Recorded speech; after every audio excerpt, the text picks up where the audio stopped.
Okay, great. Good evening. The board is returning from closed session, and so we'll go ahead. We're going to start with roll call, and I'll start with Ms. Count. Here. Ms. Mason. Here. Ms. Mayo. I'm here. And Ms. Durkee. Here. All right. All five of us made it through closed session and are back. So I will now ask everyone if they will join me in the Pledge of Allegiance.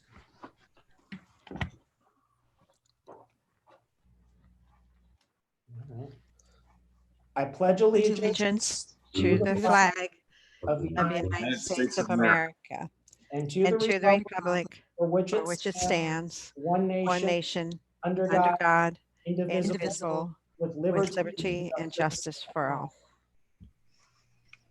Right. Thank you. We're getting better at synchronizing. We are. We are. We are getting the hang of this thing. I appreciate everyone's efforts. So the report out of closed session. So negotiations, the board received information on item 7.1.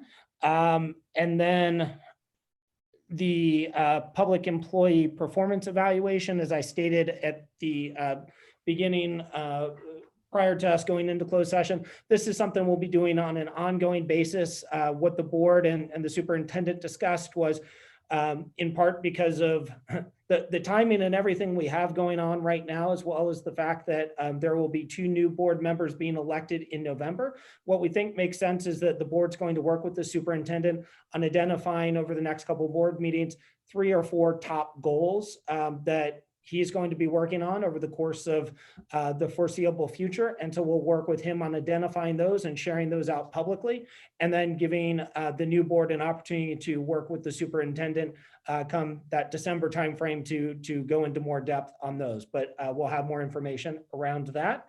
And then the rest of the agenda items, which is 7.3, conference with legal counsel on Michael Wilson versus MDUSD.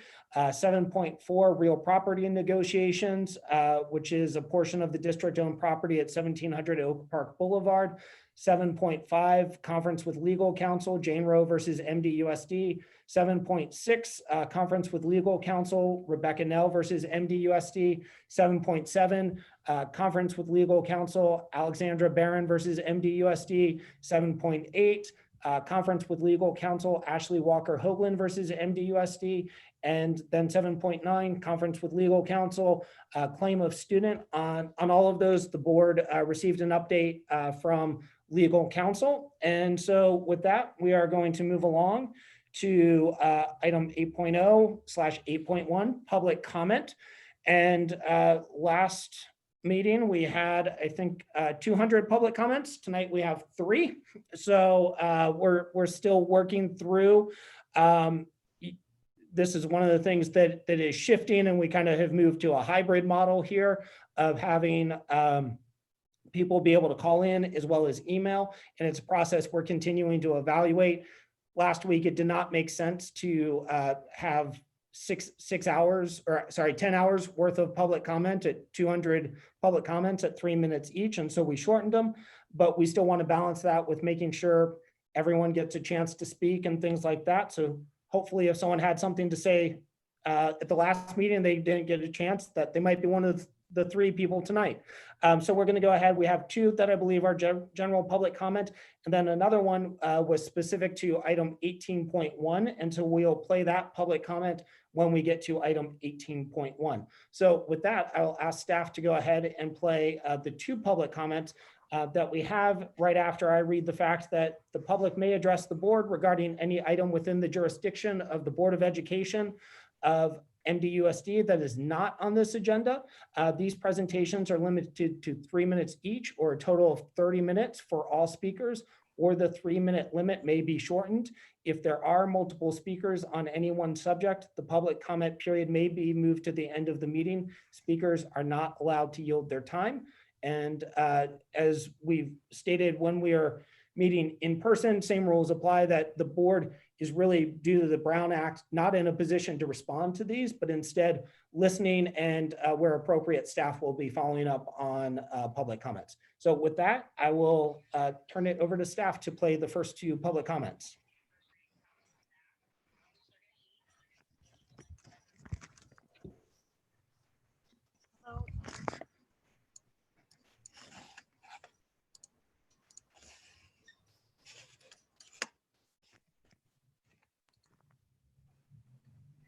Hello, MDUSD board members. I am calling to ask that you not cut the librarian positions in our district any further, and that you reinstate the 2 temporary librarian positions that were eliminated. A well-functioning library is the heart of every school. Librarians are uniquely qualified to operate a library and are specialists in literacy education, as well as information, research, and digital citizenship. By eliminating librarians, you are greatly reducing our students' chances for a high quality and equitable education. Please do not eliminate any more librarians, and please restore the temporary positions for the library that were cut. Thank you. Good afternoon, board members. My name is Debbie Hickey. I'm the office manager at Mount Debel High School. Recently, I sent you all an email asking for your help as we are short our clerical staff due to cuts and due to the retirement. Only 2 of you responded, and none of you showed up to help. So once again, you have not given us any support. Your negotiating team has neglected to come to any kind of a agreement with us, but yet you want us to work, and you want to say that we don't have a contract. We at this point in time are working to help our students and to help you, but you are not helping us. So we would appreciate it if you would send your bargaining team back to the table with an agreement that we could come to. Once again, you and neither or your $194,000 employees nor your $300,000 employees come to help us to do what we need to do. We are shorthanded, but we are still working. But you cannot give us enough money to help us even feed our families. Thank you and have a great day. And that concludes the public comments. Okay, great. Thank you for that. Item 9.1, district organizations. At regular board meetings, a single spokesperson of each recognized district organization may make a brief presentation. Items are limited to those which are informational, and we do have one letter, which I will go ahead and read. It is from Carmen Terrones Torres, Local 1 CST Unit President, regarding items 11.3 and 11.4. Good evening, board members. Brian, when the chief positions were approved back in June, you stated that these positions would be posted and the hiring process would be followed. No appointing, no promotions. To my knowledge, the hiring process has not been followed. The positions were posted, then pulled. The CST unit has not been paid the $75 Wi-Fi stipend paid to other units. We have requested the stipend since May. Our members who worked from home should be compensated just as Medea, DMA, and CSCA members have. The district has found $24,000 a year to pay for the 2 promotions. Wow. My unit, Local 1 CST, can get a contract signed and continues to work with MDUSD to get a fair contract. This doesn't look good. The district is engaging in regressive negotiations. MDUSD won't honor our signed Me Too tentative agreement. The board directed the MDUSD to offer us the Me Too clause for the 18-19, 19-20 school year. Now they won't honor it. Approving items 11.3 and 11.4 this evening will definitely show complete disrespect to the CST unit who is at the sites, meeting with parents face-to-face every day, putting their health at risk. Why would the board approve a recommendation made by the prior superintendent? Those 2 job descriptions had names written all over it. Thank you, Carmen Terrones Torres, Local 1 CST Unit President. And that is our update from district organizations. And then item 10.1, I'm going to turn over to Dr. Clark. That I'll just say we had, during the spring, normally we recognize our teachers of the year, and we had brief mention of them, but we didn't have a chance to have them in person in the boardroom, and we still don't have a chance to do that, but we at least wanted to invite them to join us on Zoom. And so I'm going to turn it over to Dr. Clark here. Yes, and so I want to thank both Beth and Dylan for attending this evening virtually. I know that I definitely had some gaffes with the email. I was trying to track these two down, and so I sent several random emails to random people, and they probably thought I was crazy.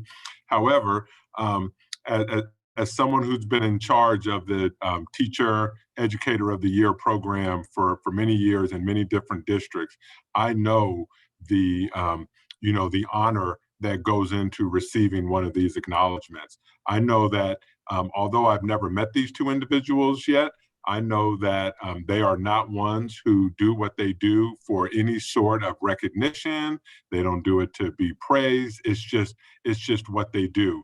And to have their colleagues, call them both out and recognize them for this great distinction, probably really just irked them a little bit, because they would rather be preparing to work with their students and things to that nature.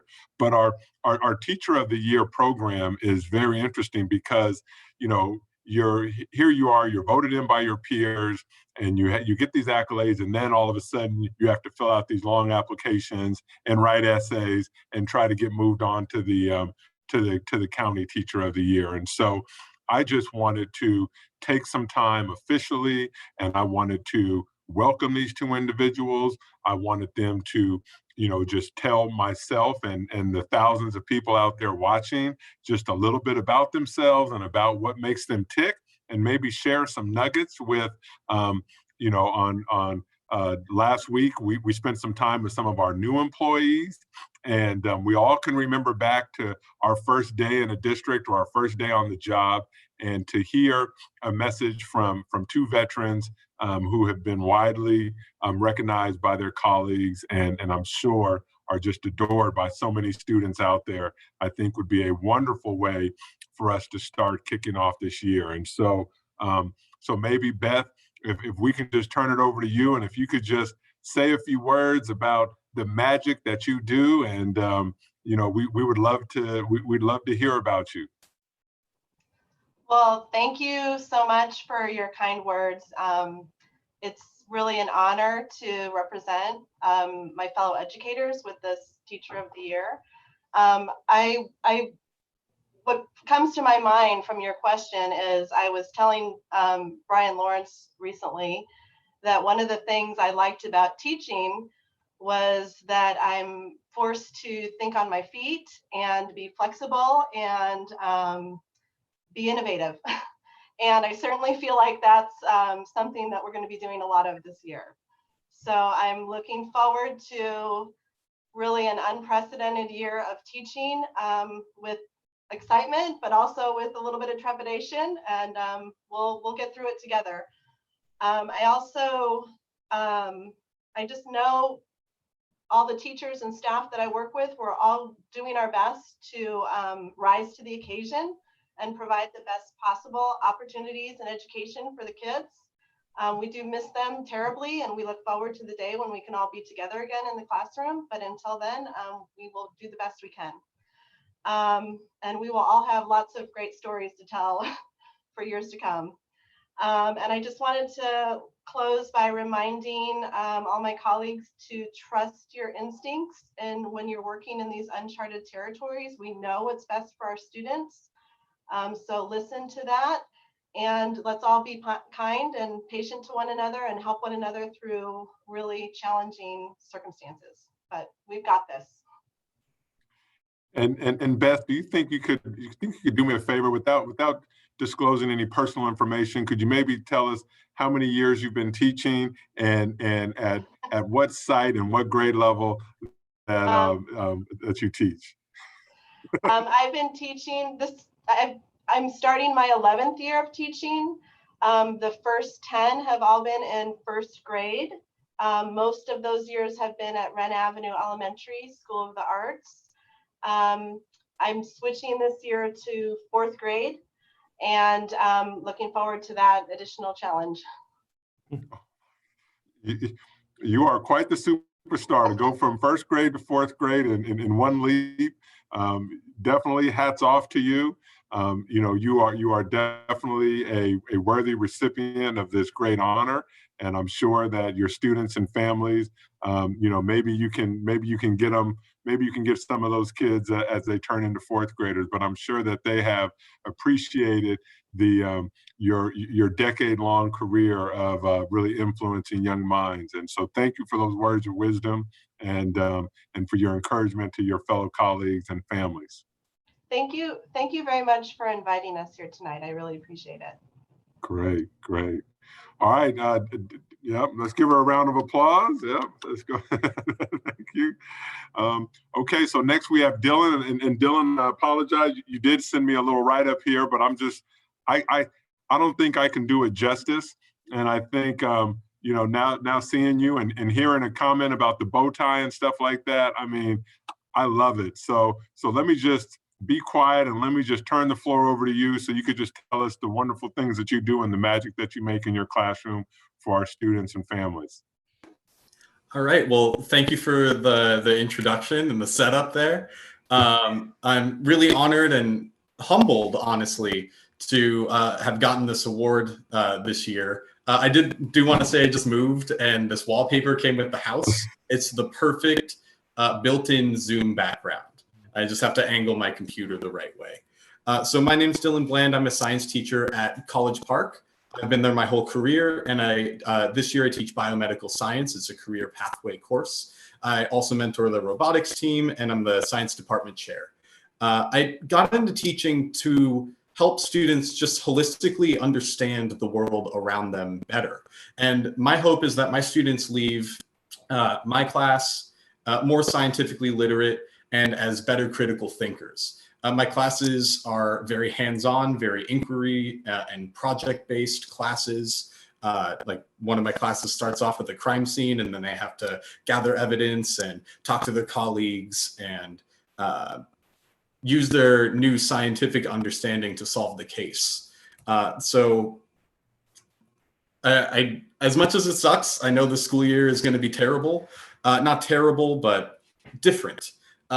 After working with the College Park teachers today, after a first day back and with the science department, I have to say I'm optimistic, cautiously optimistic, that teachers are being given the flexibility to step up. And I mean, I've said it often, that teachers are so flexible, so solutions oriented, and they can just do so much that we're definitely up to the challenges that this unprecedented school year presents us. And I'm looking forward to collaborating more with my colleagues at College Park and around the district. I know our MDUSD students are in good, capable hands. I just can't thank you enough for making science something that, sounds accessible and sounds actually interesting to a lot of our students. You three, I mean, this seriously is my take, is that no matter what grade level you teach, it is hard work, right? Whatever grade level, whatever subject. But when we talk about distance learning, I mean, we have Beth here, who's been a first grade teacher, a fourth grade teacher, and you're a high school science teacher. You cannot tell me that there are not 3 more difficult grade levels than that to teach through distance learning. I mean, and I'm sure, none of us want this, but obviously we have to make do with what we have, and we're going to see this as the glass half full, and we're going to support our students as much as possible. However, hearing from you two, I think really is a great way for us to start to kick off this year. And we would be, very interested to maybe receive an update on how your year is going. I know there's a lot of angst and anxiety going into how this is going to look, because I know that both of you are very concerned about your students and about their well-being and making sure that, that you're able to meet their varying needs. But if you would not mind maybe just shooting me an email down the line after a couple of weeks or something and give us an update, I would really love to share that with the governing board and anyone else. But again, we thank you all. On behalf of the 31,000 students of the Mount Diablo Unified School District. We thank you. And as a new superintendent, I can't be more proud to have two teachers like you on the team. So thank you, and enjoy your evening, and we will see you soon. President Lawrence, you have any closing remarks for our two distinguished guests? I think you summed it up incredibly well. So thank you, Dylan. Thank you, Beth. We appreciate everything you've done and everything you're going to be doing in this upcoming year. So thank you very much. Great, thank you. Thank you. All right, so we move along to item 10.2, review and potential approval of board resolution. So this is Resolution 2021-2 for personnel with variable term waivers. And Dr. Clark, do we have some background context on this? Yeah, I was seeing if Dr. John Rubio was going to introduce this item, but basically, oh, here he is. He's muted.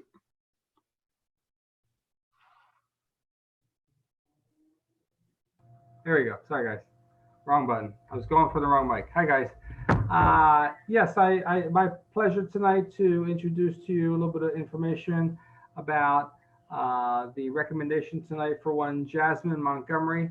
I'm going to just get her information. Miss Montgomery was raised in Northern California and attended the University of California, Davis. No. This isn't that. Oh, I'm sorry.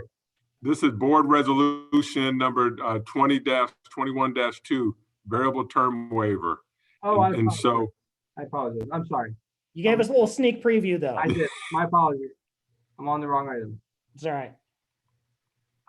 So we have about 18 teachers who are eligible for a variable term waiver, and so we have those teachers listed, and we have their school assignment, and we also have their the particular class that they're going to be teaching. And so what we're looking for from the board, we're going to ask that the board approve resolution 20/21-2.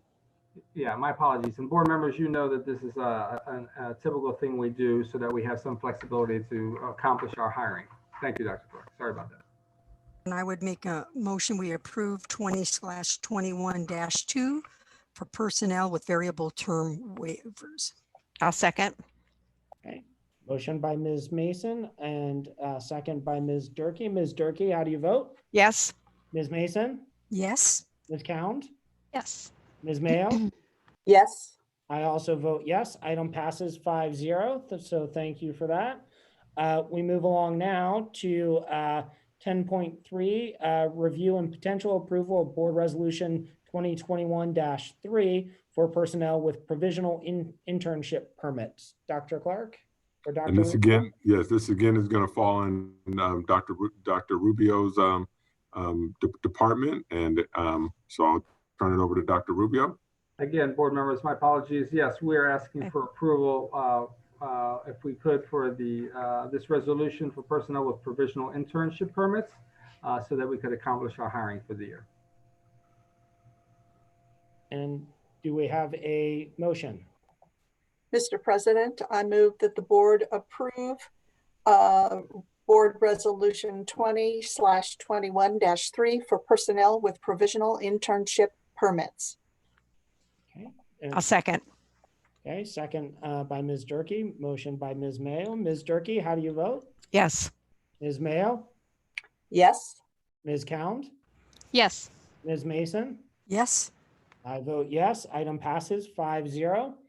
And we move along here to 11.1, review and potential approval of personnel appointment for our principal over at Oak Grove Middle School. Dr. Rubio, having built some excitement. Sorry, board members. Sorry about that. No. My apologies. Let me try to get back to the correct window also. 1 second. I'm sorry. Yes, I'd like to, it's my pleasure tonight to introduce Jasmine Montgomery. I do believe we invited them to come. I don't know if they were able to join us on the meeting, but Jasmine Montgomery was raised in Northern California and attended the University of California, Davis, where she studied English literature and education. She also was a grad student at Cal State University, Sacramento, where she studied education and received a multiple subject credential with a specialization in English. And she has a master's in education leadership with principal licensure at Regis University in Denver, Colorado. She spent 13 years as a classroom and Title I and IB International Baccalaureate schools in both Denver and Northern California. For the last 2 years, Ms. Montgomery has been the vice principal and International Baccalaureate coordinator at Oak Grove Middle School. And under her leadership as IB coordinator, Oak Grove Middle School moved out of the candidacy phase and into the application authorization phase. Ms. Montgomery has passion and heart for the OGMS community and is excited to continue leading the powerful work that is being done at Oak Grove Middle School as principal. She, her 3 kids and husband live in Clayton and enjoy being outdoors and traveling. So it's with great excitement that we bring this recommendation to you for action tonight. Mr. President, I move that we approve the appointment of Jasmine Montgomery as principal of Oak Grove Middle School. I'll second that. Okay, motion by Ms. Cound, second by Ms. Mason. Ms. Mason, how do you vote? Yes. Ms. Cound, Yes. Ms. Mayo, Yes. Ms. Durkee,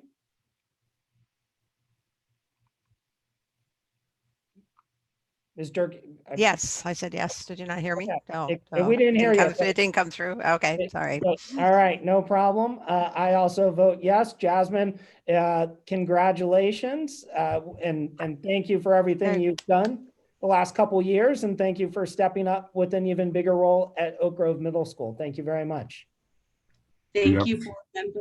Oh, sorry. No, go ahead. I was going to say, do you have a few words for us, Jasmine? Yes, I guess I've been anticipating it for a while. Thank you, board members and Dr. Clark. On behalf of the staff, the teachers, the 700 and plus students and the Oak Grove community, I am humbled, honored, and excited to accept the position as principal at Oak Grove Middle School. We've been on an incredible journey for the past 2 years, increasing rigor and excellence with the International Baccalaureate program. And we've done some great progress and expect to see even more in the near future. Thank you so much. Thank you. Congratulations. All right, so with that, we move along to item 11.2, review and potential approval of personnel appointment, principal of Sequoia Middle School, where Kevin Honey was recently promoted or recently changed over to College Park. And so now we have an opening for Sequoia Middle School. All right, it's with great excitement for this one that we bring to you the recommendation to appoint Lisa Keck as the new principal of Sequoia Middle School. Ms. Keck has been an educator for 28 years, 20 years in MDUSD. She's a graduate of the College of Staten Island, where she earned a master's degree in education.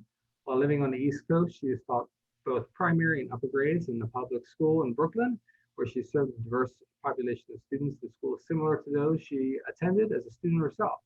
In addition to her teaching responsibilities, she wrote curriculum in communication, arts, and writing.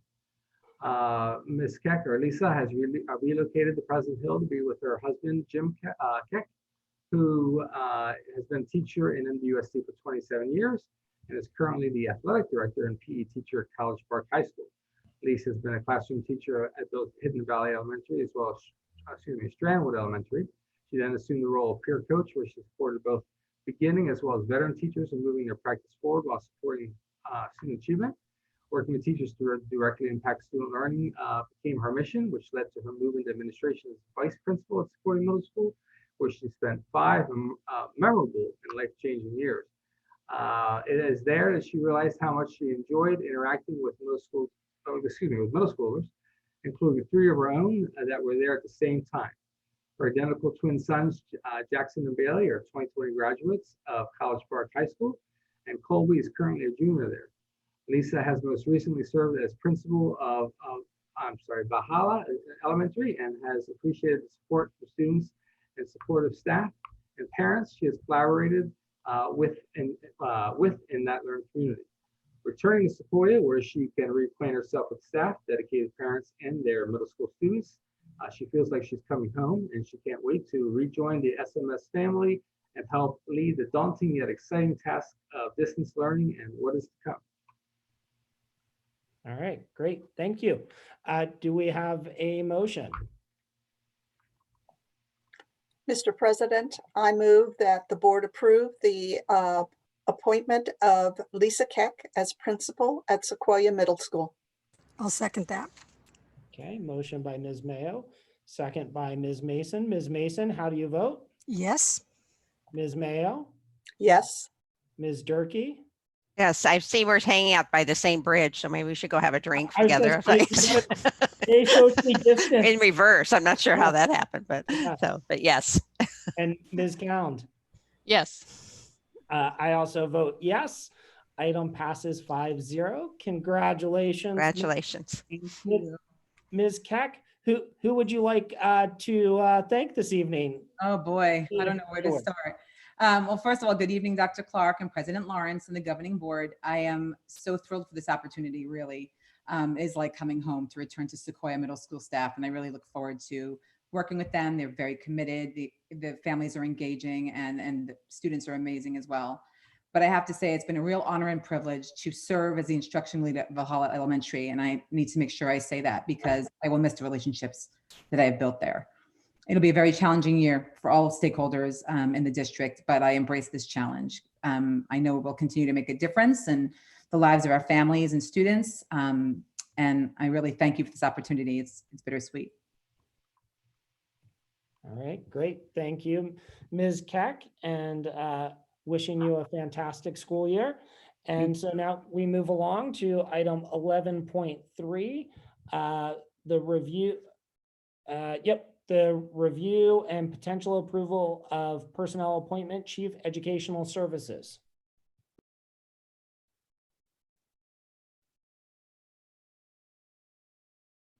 So with that said, I would like to bring forward Jennifer Sachs to serve in the position of Chief of Educational Services for the Mount Diablo Unified School District. What I will say is that I started on July 20th and walked into what everyone else has been dealing with for the last several months, and that is a global pandemic. And with that taking place in our country, we still have to prepare for 31,000 students. And the instructional programs of the Mount Diablo Unified School Districts are a key essential component to providing that service to our students. And Ms. Sachs has been leading those efforts during my time that I've been here. And so I need to continue to prepare for students that will be joining us on August 17th. And therefore, I want to ensure that I have an intact cabinet. And so I'm bringing forward this recommendation. Great. Thank you, Dr. Clark. Is there a motion? Mr. President, I move the appointment of Ms. Jennifer Sachs as the Chief of Educational Services. Second. Okay. Motion by Ms. Durkee, second by Ms. Mayo. And Ms. Sachs, if you'll forgive me for a moment before we vote. So I just want to bring up, so it was mentioned in earlier comments around, I had made statements, and I think our board had been supportive of holding off on moving forward with these positions until we had a new superintendent and he or she had the opportunity to, one, decide if the structure that the previous superintendent had started to put in place, if that made sense, and two, for our superintendent to have full autonomy to make sure they had the right people in place. And so Dr. Clark has expressed clearly that one, he is comfortable with the creation of this position, but second, that for Ms. Sachs to step forward. And I'll just say that, having worked very closely with Ms. Sachs over these last few months, especially, that she has just been exemplary in being responsive, that we asked a great deal of her that went really even beyond the job descriptions here of this position, which she has effectively served in an interim position, and just the level of effort that she and Dr. Aguili put forth, where our board asked them to step in and coordinate over the last few months, and then helping with the transition to Dr. Clark. And so the two of them, along with so many people on staff who stepped up, but Ms. Sachs and Dr. Aguili will forever have my gratitude for everything they did in those positions during these last couple months. So thank you. So with that, we will go to the voting. So Ms. Mayo, I will start with you. Yes. Ms. Durkee, Yes. Ms. Mason, Yes. Ms. Cound, I'm voting no on this one. Not that it's anything personal. I'm very appreciative of all of the work that you've done, but I do believe that we committed to an open and transparent hiring process for this position. I also vote yes. Item passes 4-1. And so with that, congratulations, Ms. Sachs. All right. So from there, we move along to 11.4, review and potential approval of personnel appointment, Chief Pupil Services and Special Education. Dr. Clark, over to you. Yep. Again, you know, coming in brand new to a district when you know, when I needed to rely on the team that was established. I have been impressed with the level of support that Dr. Aguili has displayed during my time with her, and I'm sorry I don't have a bio on either one of these two candidates. I did not know these candidates before coming to the district. I met them on day one when I entered. So I don't have any historical information to share on either one of them. So the only thing that I know is how they've been serving the students and staff of the district since July 20th. And I feel comfortable moving forward with the recommendation for Dr. Aguili to serve as the Chief of Pupil Services and Special Education. Thank you, Dr. Clark. Do I have a motion from a board member? Mr. President, I move that the board approve the appointment of Dr. Wendy Aguili for the Chief Pupil Services and Special Education position. Okay, and do we have a second? I'll second. Okay, thank you, Ms. Durkee. Ms. Durkee, we'll start the voting with you. Yes. Ms. Mayo, Yes. Ms. Cound, No, no, for the same reason as before. I do appreciate all of the work that you have done for our district, Ms. Aguili. okay, Ms. Mason, Yes. okay. I also vote yes. Motion passes 4-1. And so Dr. Aguili, I would reiterate some of the things I said about Ms. Sachs, that you were just incredibly helpful and gracious and transparent during this time. And beyond that, I think from our staff, from our student community, from parents, from members of the CAC, just that since you've been here, your commitment to our students has been tremendous, and it is greatly appreciated. And I would just also say that in terms of, I agreed with Dr. Clark's assessment that we had two people who were acting in the job and doing well, and with everything that we had going on, it made sense to move forward when you have two great people already doing a great job to move forward with them. So congratulations and thank you for everything. Oh, I'm sorry. Go ahead, Wendy. Go ahead. No, you go. Sorry, I jumped. Go. Thank you very much. I appreciate the opportunity and the goodwill. Thank you. I just think for public consumption, it would be helpful to have their resumes, and that because we're talking about what they've done in the last several months, but both of these women have very extensive careers in education. And I think that might be, if there's some way to legit.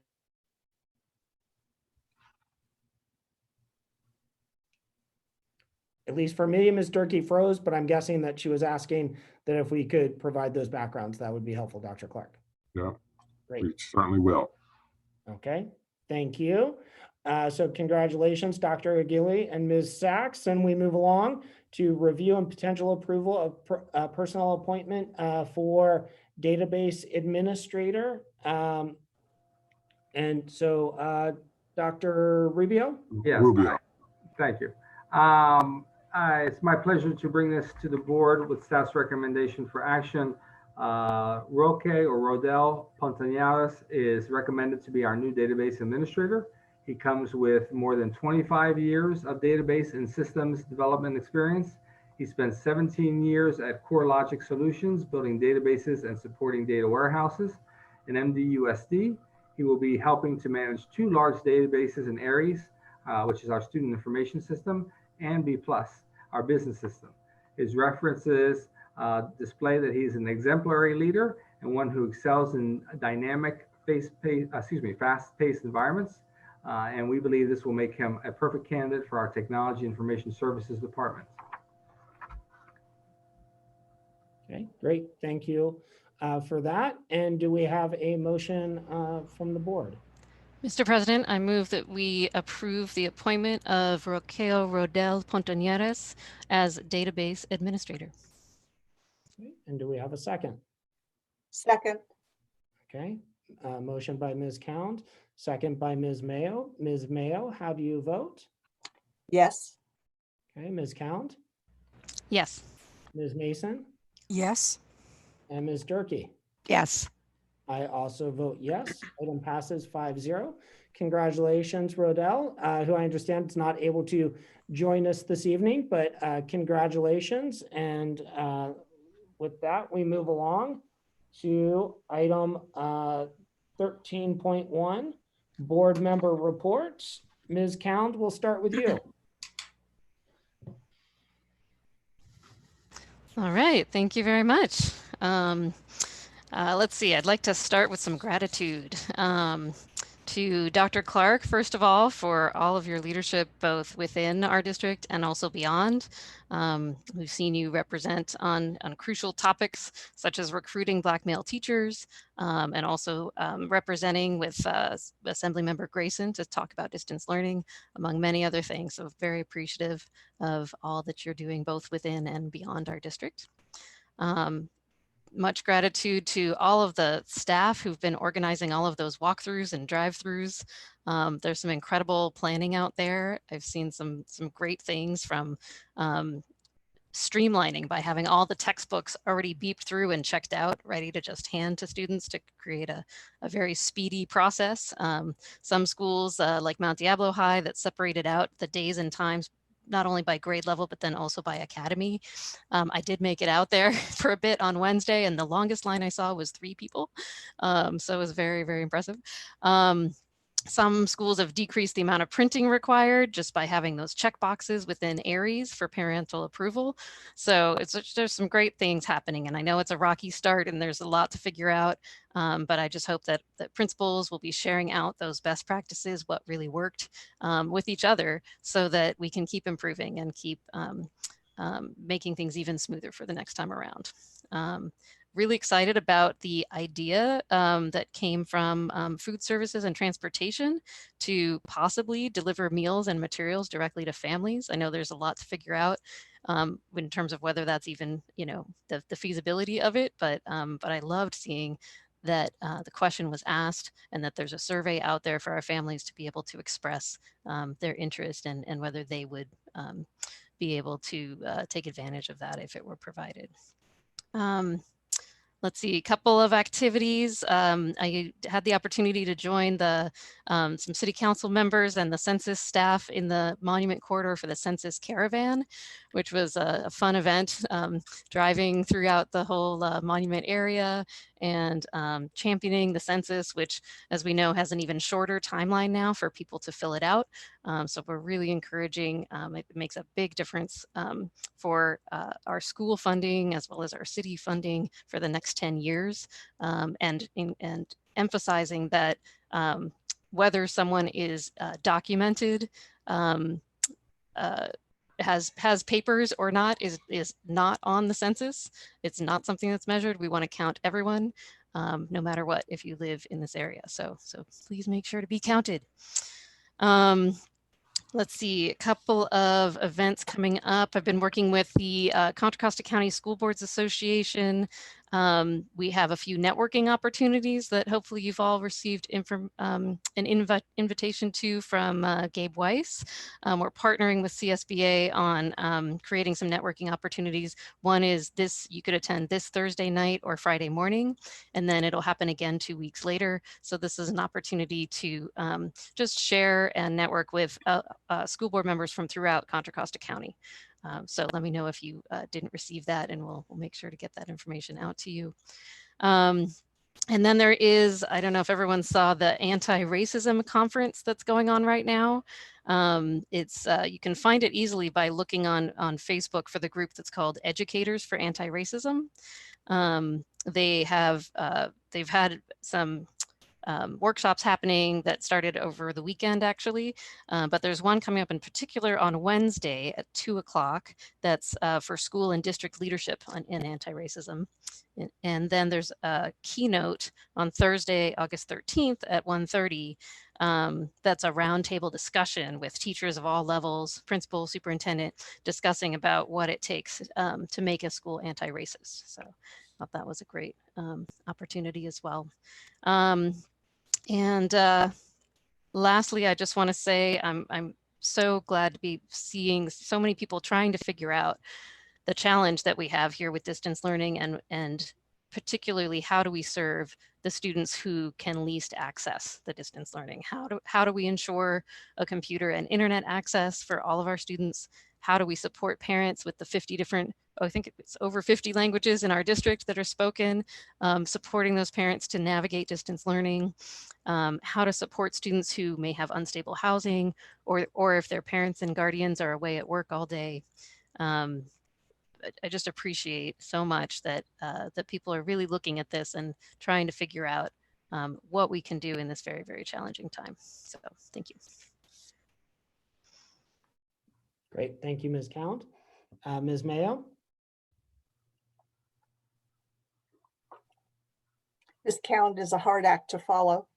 I would just like to welcome everybody back to the start of school, even though we haven't, the students haven't walked through the door. I know that there have been many hours in preparation for those students. And even if it's going to be a virtual door, the door will swing wide open and those students will be embraced and welcomed and loved.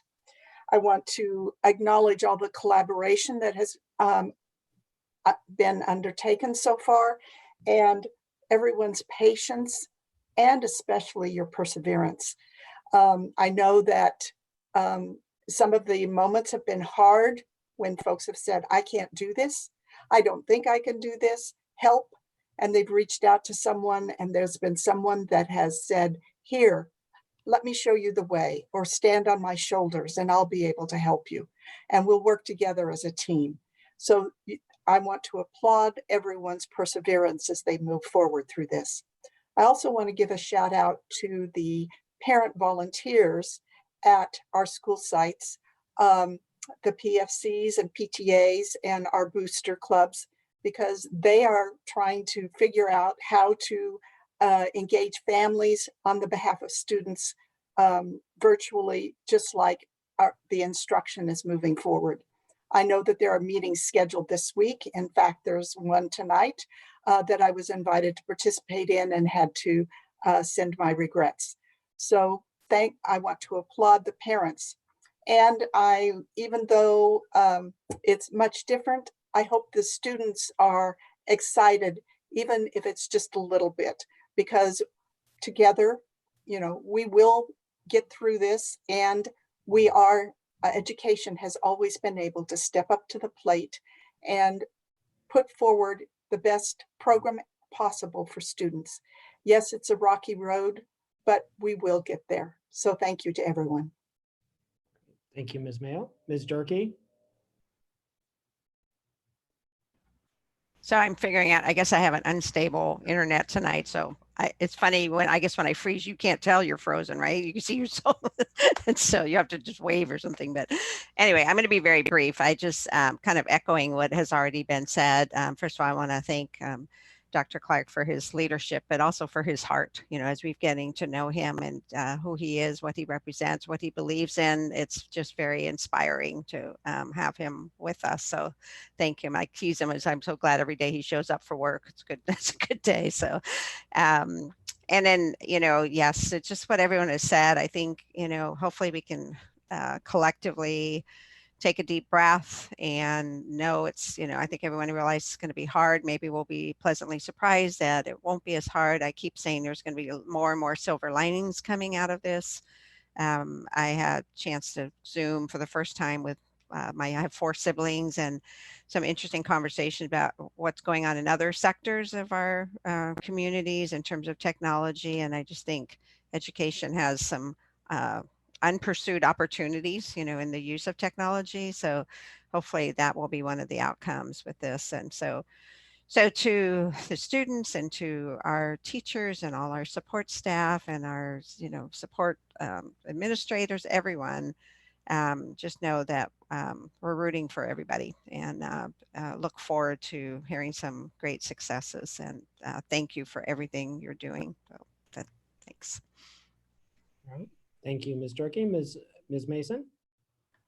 Hi, the Racial Justice Oversight Committee had their quarterly meeting when I was in Tahoe, but I still participated. That's a wonderful thing about Zoom. You can still go all the meetings when you're out of town on vacation, but we're moving forward. And at some point, I would like to have Dr. Clark sit in on one of those meetings and hear the direction we're taking. I've gotten lots of emails, and I will say to people that I don't respond to emails that I think have anything to do with negotiations or personnel. I try to respond to all other emails. And moving forward, I have always tried to go by the golden rule in my personal life as well as my professional life, which is, you know, treat people the way you want to be treated, and don't ask people to do things that you're not willing to do yourself. And I kind of feel like there's a couple things on our agenda tonight that don't reflect that. And moving forward, and as we are going through this change, I just want people to keep that in mind is, you know, don't expect more of others than you expect from yourself, and treat people the way you want to be treated. And I hope all of our kids, while it won't be what they really were looking forward to, find a way to cope with this and know that it'll get back to the new normal soon, hopefully. That's it for me. Great, thank you. I think the other 4 board members have summed things up nicely, so I would just reiterate, you know, our gratitude to everyone from parent volunteers to staff, just across the board, and, you know, other community members as we prepare for 1 week from today, which is exciting. And as we heard from our teachers of the year, it's, you know, I think everyone, every parent, every student, every teacher, every staff member has some excitement and has some nervousness, but we're going to get through this together. It is not going to be perfect. We know that, but we're going to adapt and continue to improve and do everything we can to serve our students in the best manner possible. And so I would just like to thank everyone for their efforts, and looking forward to moving forward and see the exciting things that we can do. So thank you for that. And so that concludes our board reports. And so we're going to move along to the superintendent's report as he starts. It seems like it's so fast, and yet here we are, so slow. So starting week 4, Dr. Clark. Wow. So I'm going to attempt to share my screen. So just bear with me. I'm not sure if it's going to happen or not, but I will try. Host it.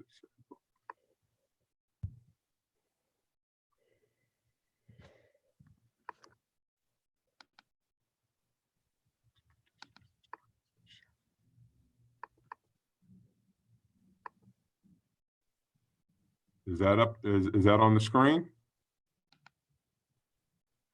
Not yet. All right.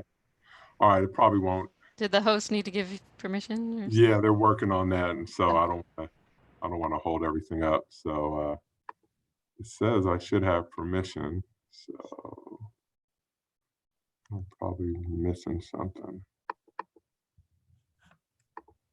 All right. So what I wanted to share this evening is just pop it up on this other computer and put it here. So I'm looking. Is that we have been focusing the last week or so on welcoming individuals back to the district, and so on last Monday, all of our administrators and office managers returned, and so you know, we often think that these individuals have been doing nothing else but working at schools, but actually many of them got to take a break. Not all of them did, but many of them did take a break, but officially they came back last Monday. Also, we have different support staff that have you know, that have never left because they're 12-month employees, but we have others who also started back. And starting today, our teachers and other certificated staff have reported back to work. Last week, when our administrators returned, although I'm sure they had full voicemails, and I'm sure, you know, they may have had notes on their office doors and things of that nature, they actually participated in pretty much a week's worth of professional development, and just some of the sessions that took place were social emotional learning resources. Oh, which that is, sorry about that. Administrators worked on registration, enrollment, and address verifications, instructional expectations, student emotional learning, and student engagement. They learned about the Google Classroom platform. They also had trainings on Illuminate, grading and assessment. They also learned how to document student discipline during this time, you know, which is just strange, but it's some of those things that we have to do. Staff monitoring and the FRIS process, and they also had sessions on the CalPad system. So again, you know, not only did they participate in work at their sites, they were also able to participate in a wide range of professional development sessions put on by district staff and others. And then with that, this week now that our certificated staff is back, some of the professional development sessions that they will have, intro to Illuminate for all teachers, special populations for general ed, all elementary and general education teachers, social emotional learning resources and materials and support for all elementary teachers. We also have planning. We have integrating social emotional learning with PBIS framework. We also have Google Classroom sessions for both elementary and secondary teachers. And so in order to put on a schedule such as this, there's a lot of hard work that has gone into it. And so hopefully for the 2 days of PD that we're providing for our teachers, who, just like our administrators, teachers, today is their official first day back, but we know that you know, many of our teachers have been chomping at the bit to start preparing, to start you know, getting ready for this year and getting ready to you know, to deal with the challenges that distance learning you know, presents. However, you know, from all accounts, you know, teachers are excited to be back. We're going to provide you know, 2 days, 2.5 days of district directed site-based training, and then they will have 2 days of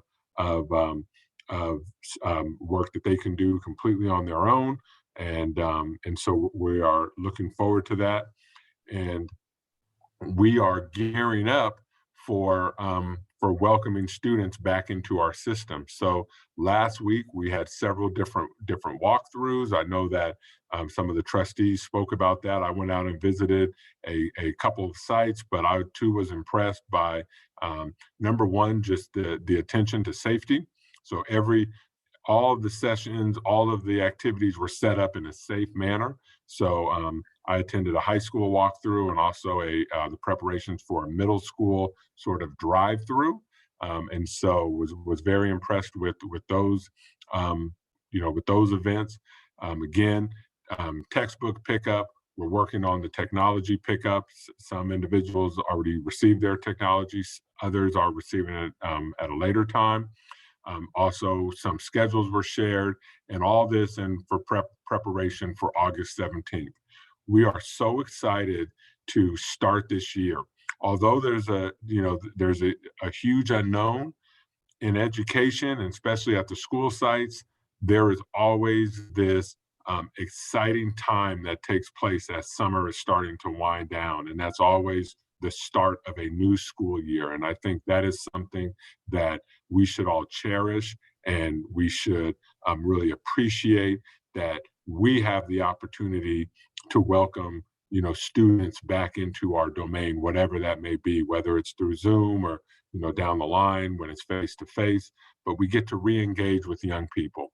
And I think hearing from our past teachers of the year, just to see their passion, to hear about their excitement, their caution, you can tell and that's a mark of a highly invested professional, right? You're going to be cautioned when there's unknown ahead of you. And but again, that's why I asked them to give us an update in a couple of weeks, because I'm more than sure, as people engage in this new format, that we're going to have more successes than we may be anticipating at this time.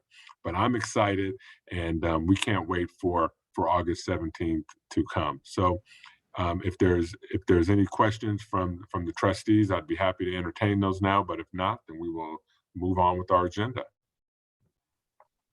Any questions? All right, great. Thank you, Dr. Clark. So we're going to move along to item.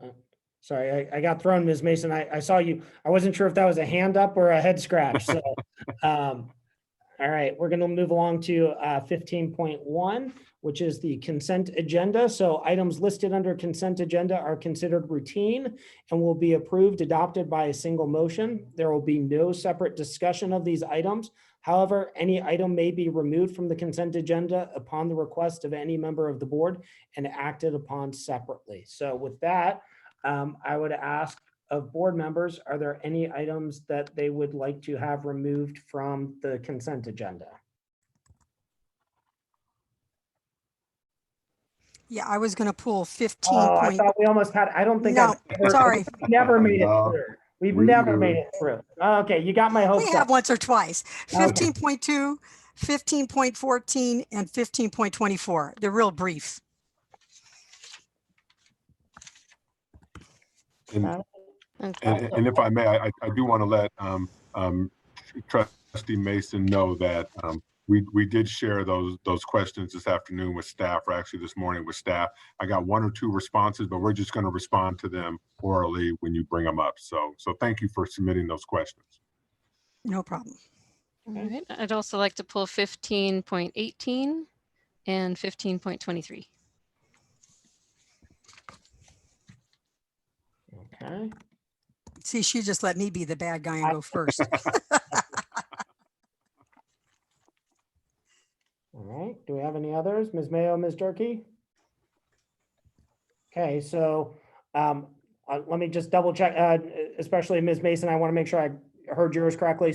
So I have the removal of 15.2, 15.14, 15.18, 15.23, and 15.24. Does that capture it fully? That's my 3 and Sharice's 2, yes. Okay, great, thank you. So with the exclusion of those, would someone like to make a motion? Mr. President, I move the board adopt the consent agenda as presented with the exception of 15.2, 15.14, 15.18, 15.23, and 15.24, which will be considered for separate consideration. I'll second that. Great, thank you. Ms. Mason, how do you vote? Yes. Ms. Mayo? Yes. Ms. Durkee? Yes. Ms. Count? Yes.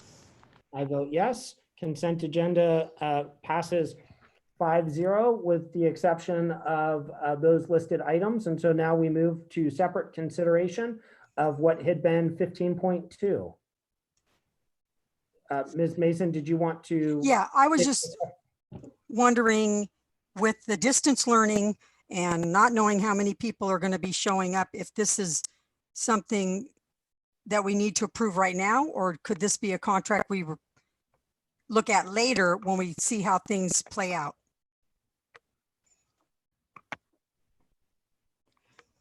Yes. So I'm going to ask staff to respond to this, and if staff doesn't have a response, then turn it back over to me. So I did collect some information on this item for tonight's board meeting. And this post-retirement contract is really to support a vacant second vice principal position that in the past was on staff, but for the last several years, they decided a post-retirement made more sense. This individual's main job is to oversee all community education programs. And so one would think in a full-time distance learning model that the numbers would be a lot lower, but in actuality, they're still going full scale. This individual's contract is actually completely kind of fee-based at this point in time. It's completely self-sufficient based on what they pull from the community. What this individual also does is they're going to be overseeing an accreditation of their CTIG program. And this is a national certification of the dental, the surgical kinds of programs. So this is very much a very significant amount of work this year, making sure that they get accredited appropriately as they move forward. This is something where it is being paid out of regular state apportionment. So it's a dedicated state funding stream, which really supports these activities in the realm of adult education and career tech programs. Thank you.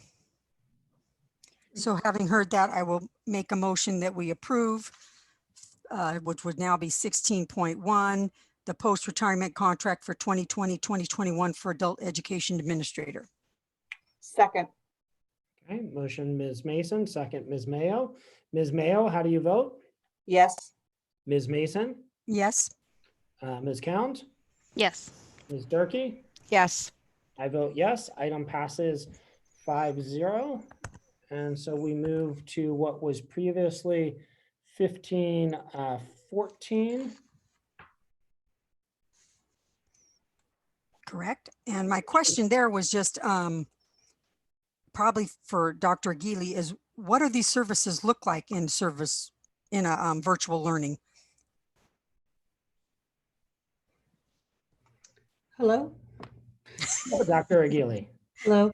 I was just actually returning from leaving the room. But can you please refresh me? Yeah, it's the independent service contract for the deaf and hard of hearing services. Yes, happy to answer what that is. So we serve as the deaf and hard of hearing program essentially for many of the districts within our county that have not enough students to make a critical mass program. It's traditionally very challenging for us to find staff to fulfill that program, particularly our interpreters and our teachers. And so this particular person will be providing services on the itinerant basis. So not all students who are deaf or hard of hearing attend special day classes. Most of our students are in regular general education classes and just receiving some support through kind of sound systems or alternative access measures. So this person will be providing that support to those teachers. And in the distance learning model, that will look like working with the teachers who are presenting over the Zoom in order to make sure, you know, that they're presenting things in an appropriate way, making sure that the Zoom is set up so the interpreter is visible, those types of things. And working with families also in addressing the needs of their children. Thank you. You're welcome. Okay. So I would now make a motion that we approve what would now be 16.2, the 2020-2021 school year independent service contract between Mount Diablo Unified School District and Jennifer Parenti for deaf/hard of hearing services. Second. Okay, motion Ms. Mason, second Ms. Mayo. Ms. Mayo, how do you vote? Yes. Ms. Mason? Yes. Ms. Durkee? Yes. Ms. Count? Yes. I also vote yes. Item passes 5-0, and we move along to what was 15-18, which would now be 16.3. And so this is the review and potential approval of the request to increase and decrease FTE, full-time equivalent, of certificated personnel for 2020-21. All right, thank you. So I had a few questions on this. One was, I see the librarian positions to be eliminated. I assume that those are vacant positions, but just wanted to clarify that. I am glancing at, and I have received some background from fiscal on some of these, and I'm getting used to this increase decrease list. Just so you know, so this appears to me all the financial transactions that will lead to HR action. So some of these have already started in terms of an HR process, and I'm looking to see is the librarian piece on here for which site? I'm sorry. Right. So on the first page towards the bottom, it's Highlands Elementary and Rio Vista Elementary. Each was a 0.5 traveling library services. I think this is related to positions that where they retired through PARS, or it's a vacant position was the question. And I don't know if Ms. Gonzalez has any additional information. I'm not sure offhand. I'm sorry. I wish I knew offhand, but I don't know for sure. Okay, I guess my other question related to that is that we have received a number of questions, messages about specifically the librarian position at Ignacio Valley High. And I'm not seeing that as listed on here either. So I don't know where that position was in terms of board approvals. I think Ms. Sachs can respond to that one.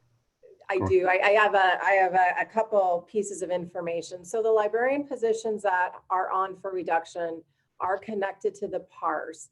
So when we took a look at the retirements of the certificated individuals, and we agreed in order to get the costs or the savings that we needed not to bring back any more than 85% of those positions, staff went through very diligently and looked at line by line to try to minimize the impact on classroom teachers, which are, of course, the individuals that we need in order to support the students that we're expecting to come in a week. And so a couple positions on that list were librarian positions. This designates the actual location of possibly one of those positions. To your point, board member count, you're right. It doesn't say IB on this because when we take a look at librarians across the district, they all have the same credential. So what occurs is as we reduce the librarian positions, we reduced by one in March, and then we identified several others. We go from the least senior, and we kind of go up from the bottom, the least senior on up when it comes to positions that we need to lay off. Unfortunately, it does not matter. And we can't look at exactly what the training that these individuals have, and the impact, unfortunately, with these reductions is the IB individual that has been trained, that has been supporting the YV High School's program. So those are how those things interplay. You have the reduction in FTE, but unfortunately, you can't delineate or categorize the different types of librarians based on the level they support because all of their credentials are the same. So I thought that the librarians that had been reduced with the PKS previously were not including the high school librarians. I seem to recall us discussing that during the board meeting, that high school librarians were not affected. Well, we looked at and I would have to probably refer back to some of the notes, but when we were looking at the librarian positions on the PARS, less of the PKS, the PARS were the ones where we're not bringing them back. And so the individuals that were part of this process, because you over-identify those individuals that might be losing a position, if there's several temporaries, those individuals need to be noticed annually. And then you go from the bottom up to make sure that after the hearings, you have enough individuals in the event that you have to skip over people because they have other types of credentials and that sort of thing. So even though the reductions at the high school, the assignment of librarians at the high school had to be mitigated based on the number of librarians that we had remaining and try to have some equitable support. we do need to take a look at the IB support for YB High School specifically, based on actually a conversation that staff held today with our IB consultant. So there's additional information that we want to take a look at as we're allocating out a librarian FTE that remains. Okay. So my last question on here has to do with the positions funded by the low performing student block grant. And this question I don't expect an answer to right this minute. It's more something I would look for in the future is I know that we received the low performing student block grant funding with particular goals in mind. We received the funding from the state for low performance that we have received with certain students in certain schools. And so what I would like to request is that at a future meeting, we receive a report on what are the strategies that our school district is using, how specifically are we spending those dollars, and what are we measuring in order and expecting to improve with those strategies. So I just wanted to put forward that request. Okay, we can definitely provide that. Thank you. Okay. All right, I think that's all of my questions. So based on that, I move to approve item 16.3, the request to increase and decrease full-time equivalent of certificated personnel. Is there a second? I'll second it. Okay, and were there any other, prior to the vote, any other board comments or questions? Okay, so we'll go ahead and start with the vote. Ms. Mason? Yes. Ms. Cound? Yes. Ms. Durkee? Yes. Ms. Mayo? Yes. I also vote yes. Item passes 5-0. We move along to 15.23, which is now 16.4. And nope, that was me as well. So just a comment, really. We've been receiving these reports regularly as the board, and I appreciate the intent of the list to provide more transparency in our technology processes. However, what I'd like to see us think about going forward is how can we display this information in a way that really shows how we're ensuring equity and access to technology for all students district-wide. So whether that's resorting it by school or using other methods, it's really hard to tell the way that it's set up right now, whether we are actually meeting the need of all students. So that's just the comment I wanted to make. I think that's something definitely we can do. We do have a spreadsheet that lists the schools and the number of devices that they have there, and that is something that we can sort this in a way that we can see what each school has and where the needs are. Absolutely. Great. And would hotspots become part of this list then eventually as well?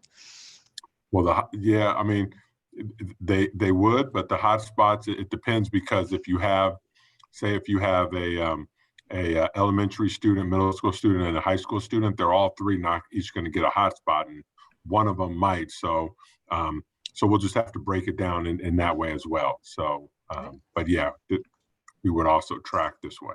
Okay, great. All right, thank you. So I move to approve the pending computer technology purchases spreadsheet through August 4th. I'll second that. any other questions or discussion? Okay, I have a couple questions, but I can ask them under the hotspots later. So I will do that. Ms. Count, how do you vote? Yes. Ms. Mason? Yes. Ms. Durkee? Yes. Ms. Mayo? Yes. I also vote yes. Item passes 5-0. And with that, we move along to 1524, which is a review and potential approval of the fiscal transactions for July 2020. That was me. And I brought this up before, and I'm going to keep bringing it up, Dr. Clark. I noticed that we spent $43,000 on waste management. And when I've asked the question in the past, I was told that we're charged by weight. And when I went back and looked at February when we had kids on campus and I look at now, there's not much difference. So we've basically been spending 40,000-ish a month on waste management when I can't understand how much trash there could actually be at a site where there's no kids there. So this is just one little area that we could possibly save if we look at it and find out what's going on. So that's I don't need an answer. I'm just letting you know it's a concern. Yeah, thank you. So having said that, I will make a motion that we approve the fiscal transactions for July 2020.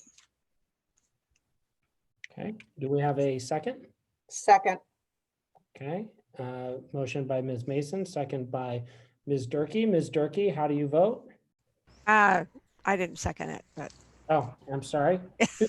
I was looking down, so I didn't see who it was. So I heard It a was voice. Linda Mayo. Linda Seconded. Mayo, right? Mayo. Yeah. Well, you can still vote, Ms. Durkee, and then we'll go to Ms. Mayo. Okay, yes. Ms. Mayo. Yes. Okay, Ms. Cound. Yes. I also vote yes. I was looking down as well at my agenda. You so- didn't ask me, but I'll vote yes too. And Ms. Mason, see, the whole thing threw me off. All right. I voted yes. Somehow we got to 5-0. I was going to ask Dr. Clark, could we just at our next board meeting, since this item's come up a couple times, could we get an update as to the spending on the garbage, and is there any potential for cost savings if it is done on weight, unless Dr. Gonzalez has an update for us now? Dr. Gonzalez has an update for you through All right. Melanie, who did the research today. So hang on one second. She's running in from the other room. Okay. Okay, go for it. Hi. Oh, I'm muted. Hello. Hi. Good evening. I did do some research for the public regarding our fiscal transactions regarding all waste management. So one thing just to keep in mind is, being that we're multi-city, we have multi-vendors that help us with trash. And please forgive me that I'm going to lump it together a little bit more than just site pickup. So we have vendors that do site pickup, that do recycling. We have like dump sites that we go to. And so in order to get the fiscal kind of amounts together, I just kind of lumped it together through all of our 5 or 6 vendors. So what we were able to come up with and to be able to show that we are actually receiving a savings during our time of shelter in place. Our fiscal transactions for the month of March handled February. However, the way that we normally pay at the end of March or the end of the month for the month previous. So our fiscal transaction for the month of March were actually short because when we went into shelter in place as a state, the billing stopped. So our transactions for the month of April were actually for the remainder of February that would have normally been billed at the end of March. And then, so it's about a month and a half because of the way that the billing was running.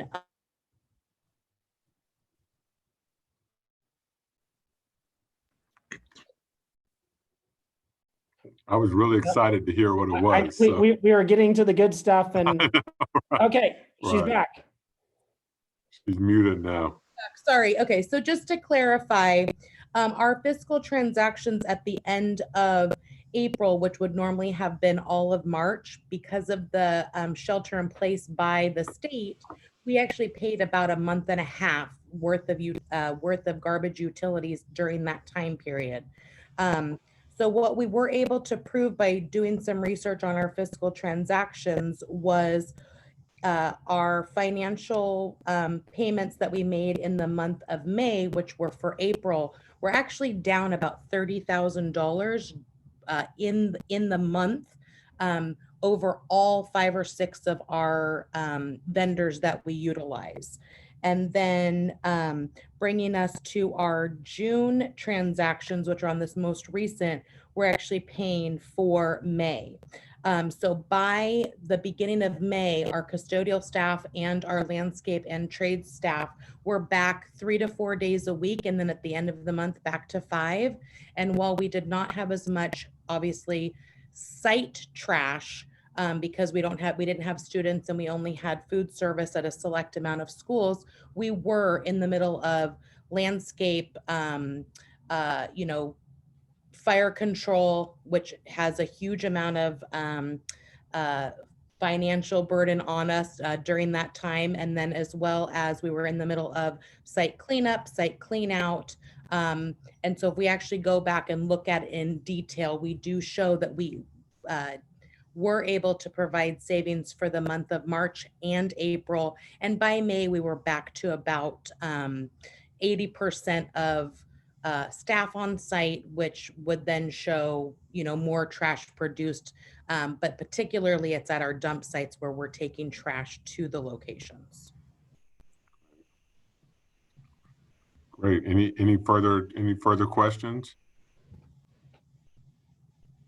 So it sounds Trustee like we Mason? would, I'm sorry, it sounds like we would see more savings in the next report from what I'm hearing you say, that what we're looking at right now, even though it's July warrant report, it's really the June bill, which was for May. So there were still students on campus and there was still a lot of activity.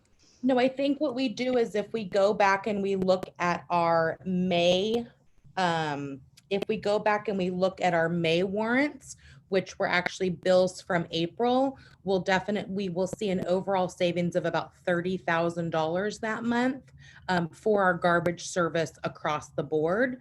And that was our, April when we were really in shelter in place. There was no students, there was not a lot of staff on site, and our custodial and trade staff were working just a limited schedule. But by May, we were back full bore. Already starting summer cleaning, supporting food service, doing landscape cleanup. So by the time we get to the month of May, which is paid in June, that's why we see the increase this month, which is close to normal. A lot of what we do at the school sites with our students are, we recycle, we do green waste for food. And so those types of things across the board are about the same or end up, lowering our cost of garbage. But because of the amount of work that's still being completed at this time, that's why we're seeing the increase for June transactions, June warrants for bills from May. Got it. Okay. I think that covers it. So thank you for that comprehensive analysis of our garbage finances. And I think the main part that Ms. Mason had wanted to call out was just asking, which you answered, with the decrease in student population, would we see a corresponding decrease in our expenses? It seems like there was a small dip, but then it kind of returned to a more normalized level, in part based because we are doing a lot of work on facilities and that creates garbage as well. And we're charged on the poundage. And so we also probably would not expect a huge decrease coming forward. Is that accurate summary? Correct. Yeah. Great. All right.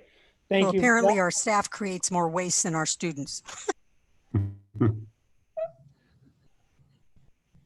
I think just to be accurate, the waste that staff produces is more expensive to get rid of than the waste that our students produce. Yeah. That's what I got from it. Okay. All right, we're going to move along here to our business action items. We're going to start with 18.1, review and potential ratification of memorandum of understanding MOU with Mount Diablo Education Association. So Dr. Clark. So I just want to say on these next 10 items, we are just going to essentially present the item and see if there are questions. But on 18.1, I will call on staff to give some updates of the MOU that was signed with the Mount Diablo Educational Association. So maybe I'll turn that over to, is that Dr. Rubio? Yes, good evening, everybody. I have our director, Dr. Dan Scudero, behind me. I'm going to let him take my seat and give you an update. Dan's been working with the team very diligently on these MOUs. So let me let you, any questions that you have about the MOU, or maybe Dan can highlight a few key points. Well, I was just going to point out that Medea brought its leadership team in to talk with us about this MOU, and as did we bring on our instructional and special education leaders in to talk about the MOU. It's a long process, I think a lot longer than any of us expected. Do you have any specific questions about the MOU?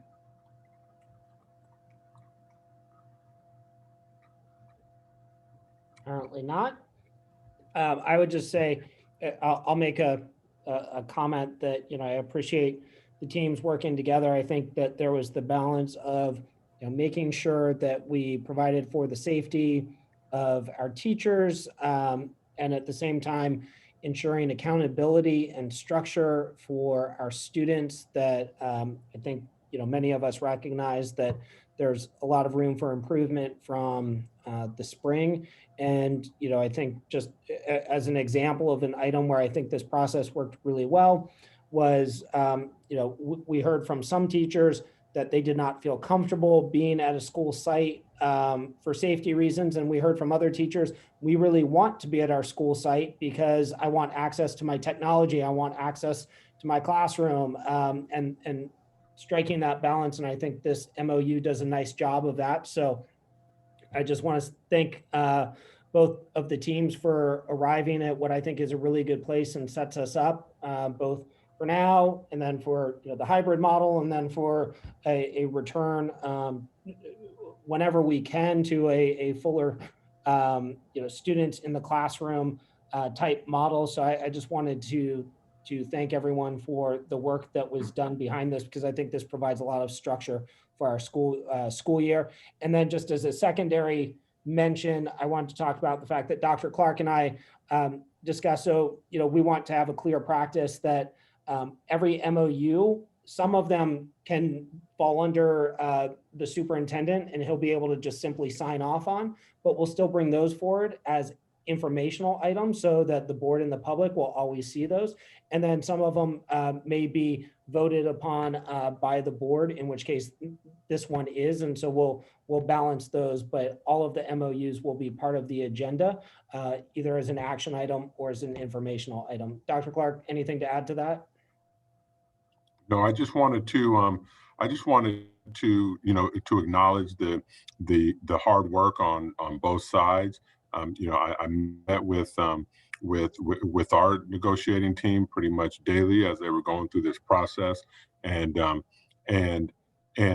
they really had a feeling that our partners across the table were bargaining in good faith, and I think we all had the same desires to serve our students and families, and obviously to protect employees. And so I really want to acknowledge the Medea and their team, and hopefully this is a start of really repairing just some of the things from the past and going forward, and working together to meet the many goals and opportunities that we have to really positively influence young people. So I'm excited about this MOU, and hopefully this is just the first step in the stairs of many in building up our collaborative partnership. Mr. Lawrence, is this the item that we have a public comment for? I believe that my understanding from staff is that it's 18.8, okay, not 18.1. So okay. I'll pause for a moment, but I don't believe that we have any public comment on this particular Okay, item. all right. I thought he said 1. Okay. Yep. Thank you for double checking. Okay. Any further discussion or comment? Okay. Do we have a motion, please? Mr. President, I move that we approve the MOU with Mount Diablo Education Association. I'll second. Okay. Motion by Ms. Count, second by Ms. Durkee. Ms. Durkee, how do you vote? Yes. Ms. Count? Yes. Ms. Mayo? Yes. Ms. Mason? Nope. I think she froze. We lost Ms. Mason. We're going to pause for a moment. Ms. Mason, we've lost you. I'll take a moment to just say thank you also to everyone who worked so hard on this. I think it's fantastic that the agreements are in place, ready for us to start school. So just wanted to reiterate that.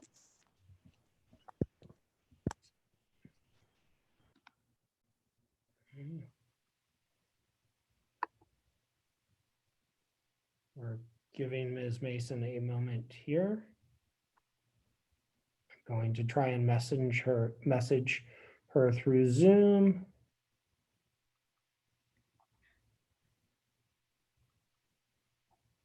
She's left, so I can't message her, but hopefully she comes back momentarily. Back. Yeah.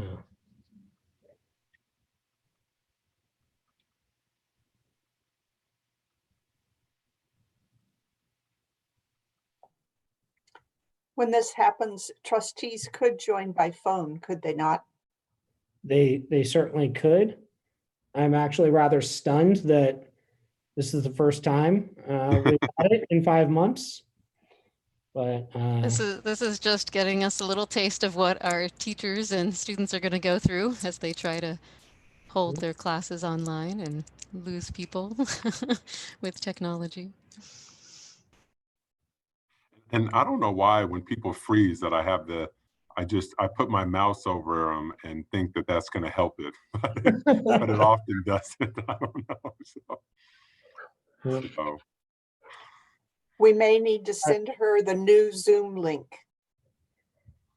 So how about we're going to take let's take a 2-minute pause in case anyone needs to grab refreshments or use the restroom, and we'll see if we can have Ms. Mason join us. So we will pause for 2 moments.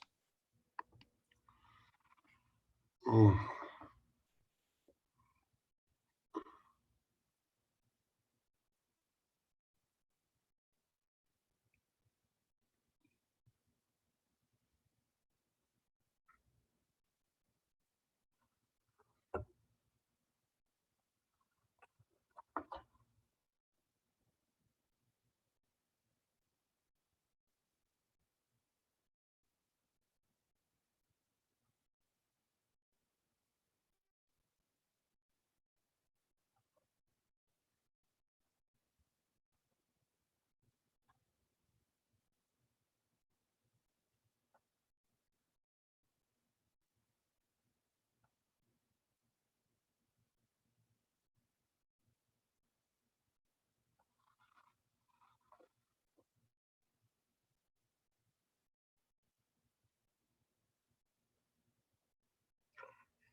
Okay,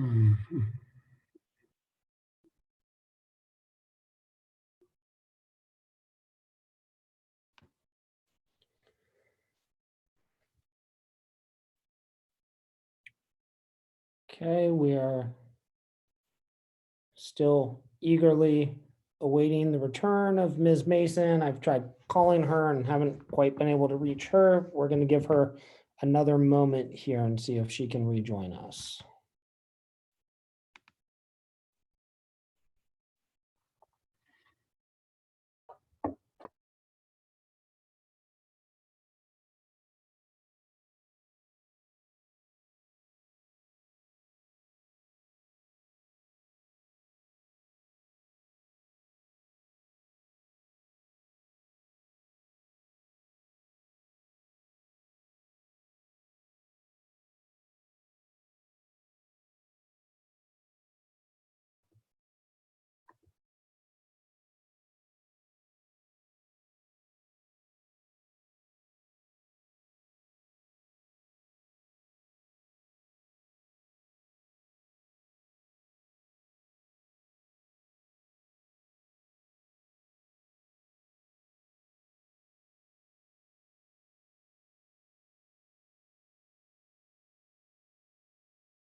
All right, Ms. Mason has lost some internet connectivity, but she's hoping to get back on. Otherwise, she'll be dialing in and we'll go from there. So we're going to give her one more moment.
I should be in now. I should be in now. Hello, Deborah. She's back. I'm here. All right. Oh, I tried to run away and you guys tracked me down. You're about to send bounty hunters, so. You just woke me up. I was like, All right, Deborah, you built a great deal of suspense. We were waiting to hear how you voted on item 18.1. Yes. Okay, and I must confess, I think, have all other board members voted on that item? Yeah. Okay, I also vote yes, so that item passes 5-0. And so with that, we move along to item 18.2, which is review and potential approval of resolution 2021-5 to reduce the number of classified employees based on a reduction of a particular kind of service. Are there comments or questions from the board on this one?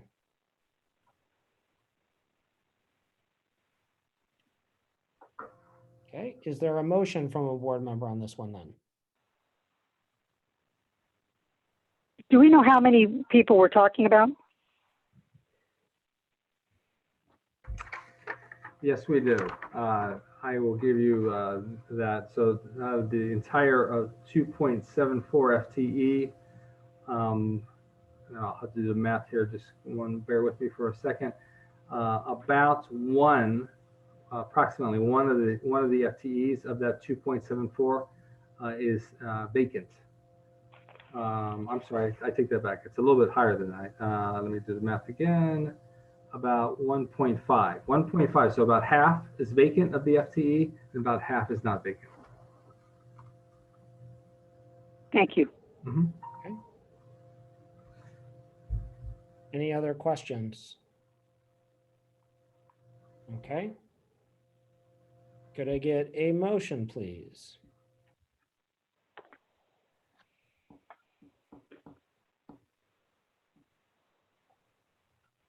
all right, Mr. President, I move the approval of resolution 20/21-5 to reduce the number of classified employees based on a reduction of a particular kind of service. We have a second. Second. Okay, thank you, Ms. Mayo. So motion by Ms. Durkee, second by Ms. Mayo. Ms. Mayo, how do you vote? Yes. Ms. Durkee? Yes. Ms. Mason? Yes. And Ms. Cound? Yes. I also vote yes. Item passes 5-0.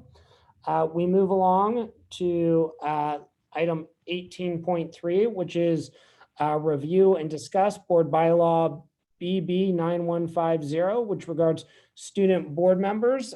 So we had a presentation 2 board meetings ago from one of our very own students, Michelle, who came before the board and made a presentation around the possibility of a student board rep. And this is the board bylaw that would support that. So is there, and this is on as an info item. So we would be bringing it back in 2 weeks, but are there questions? Is there a conversation around this item? Yes, I want to say thank you to the writers of this, to moving it forward and getting us going in the right direction here to improve our student voice. I had a few comments and questions. One is I noticed in the second paragraph, the receive elective course credit for service as a student board member, and I think that's fantastic. It's not something I've seen in every board policy when I was looking at other districts, so I think that's fantastic, whoever figured that out. Thank you. The third paragraph about shall not receive monetary compensation for attendance at meetings makes sense. One piece, though, that I've seen in some other samples is reimbursing the student board member for mileage. And so I wonder if we want to consider doing that to make sure that this is a position that is accessible to all students and doesn't cause them to incur, additional expenses. So that was one. And then, let's see.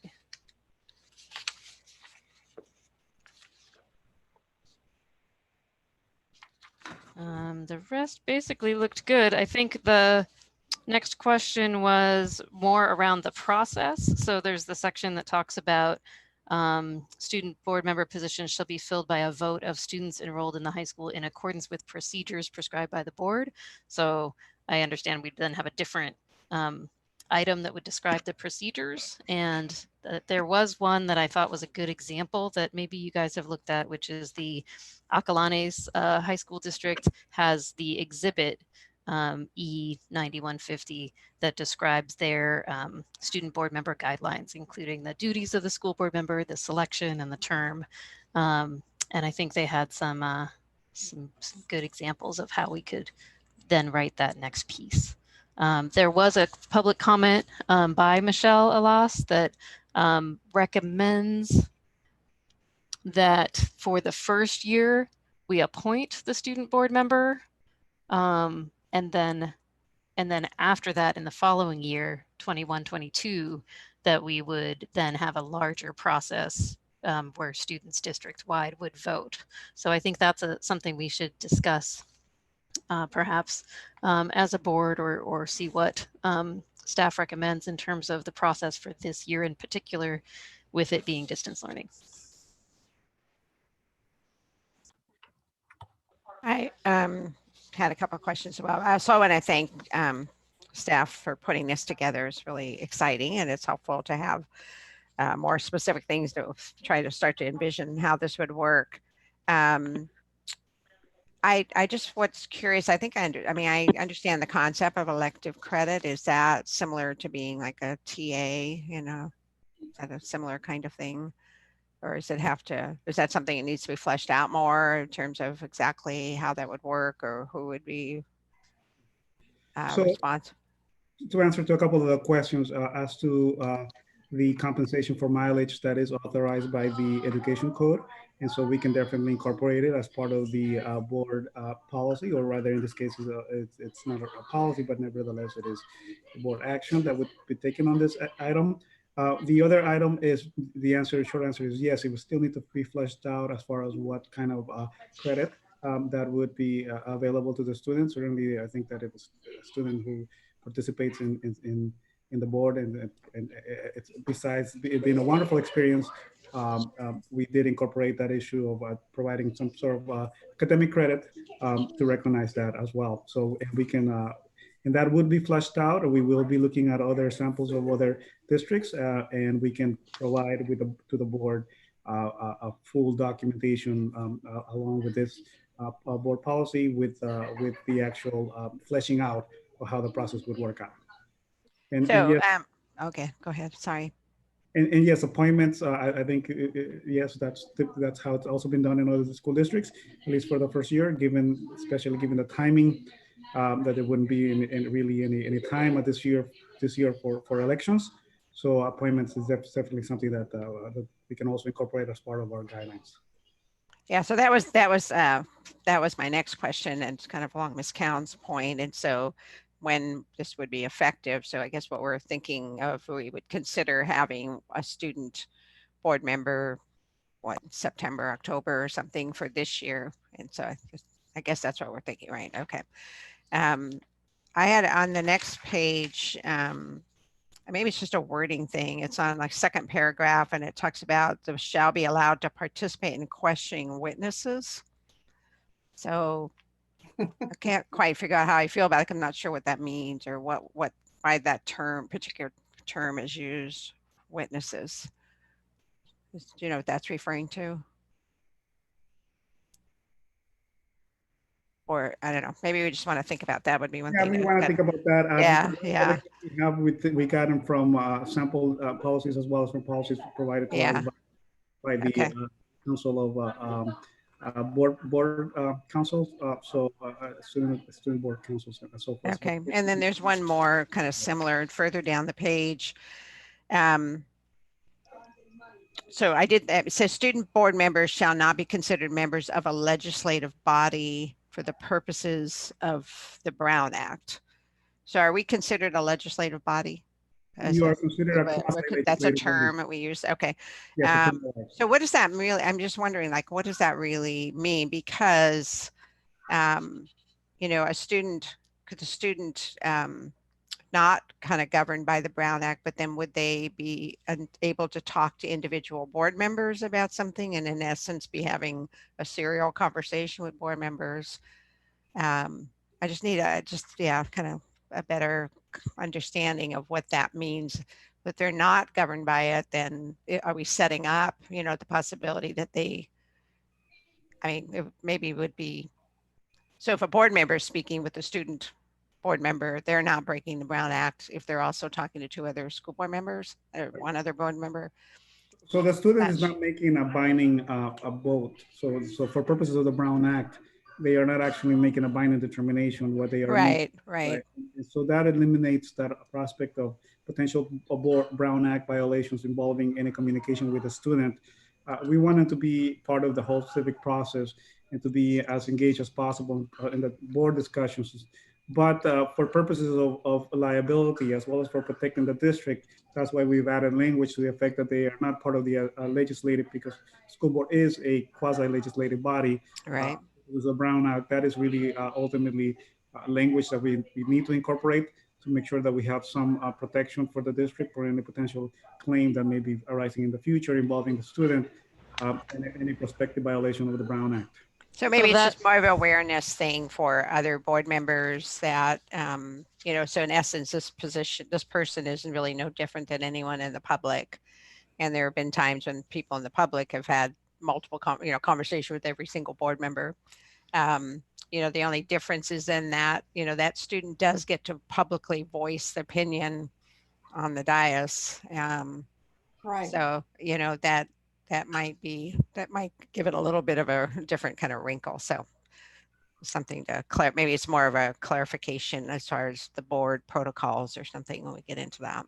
And we can address that separately as well for the entire board in dealing with what is right, having a student as part of the discussions.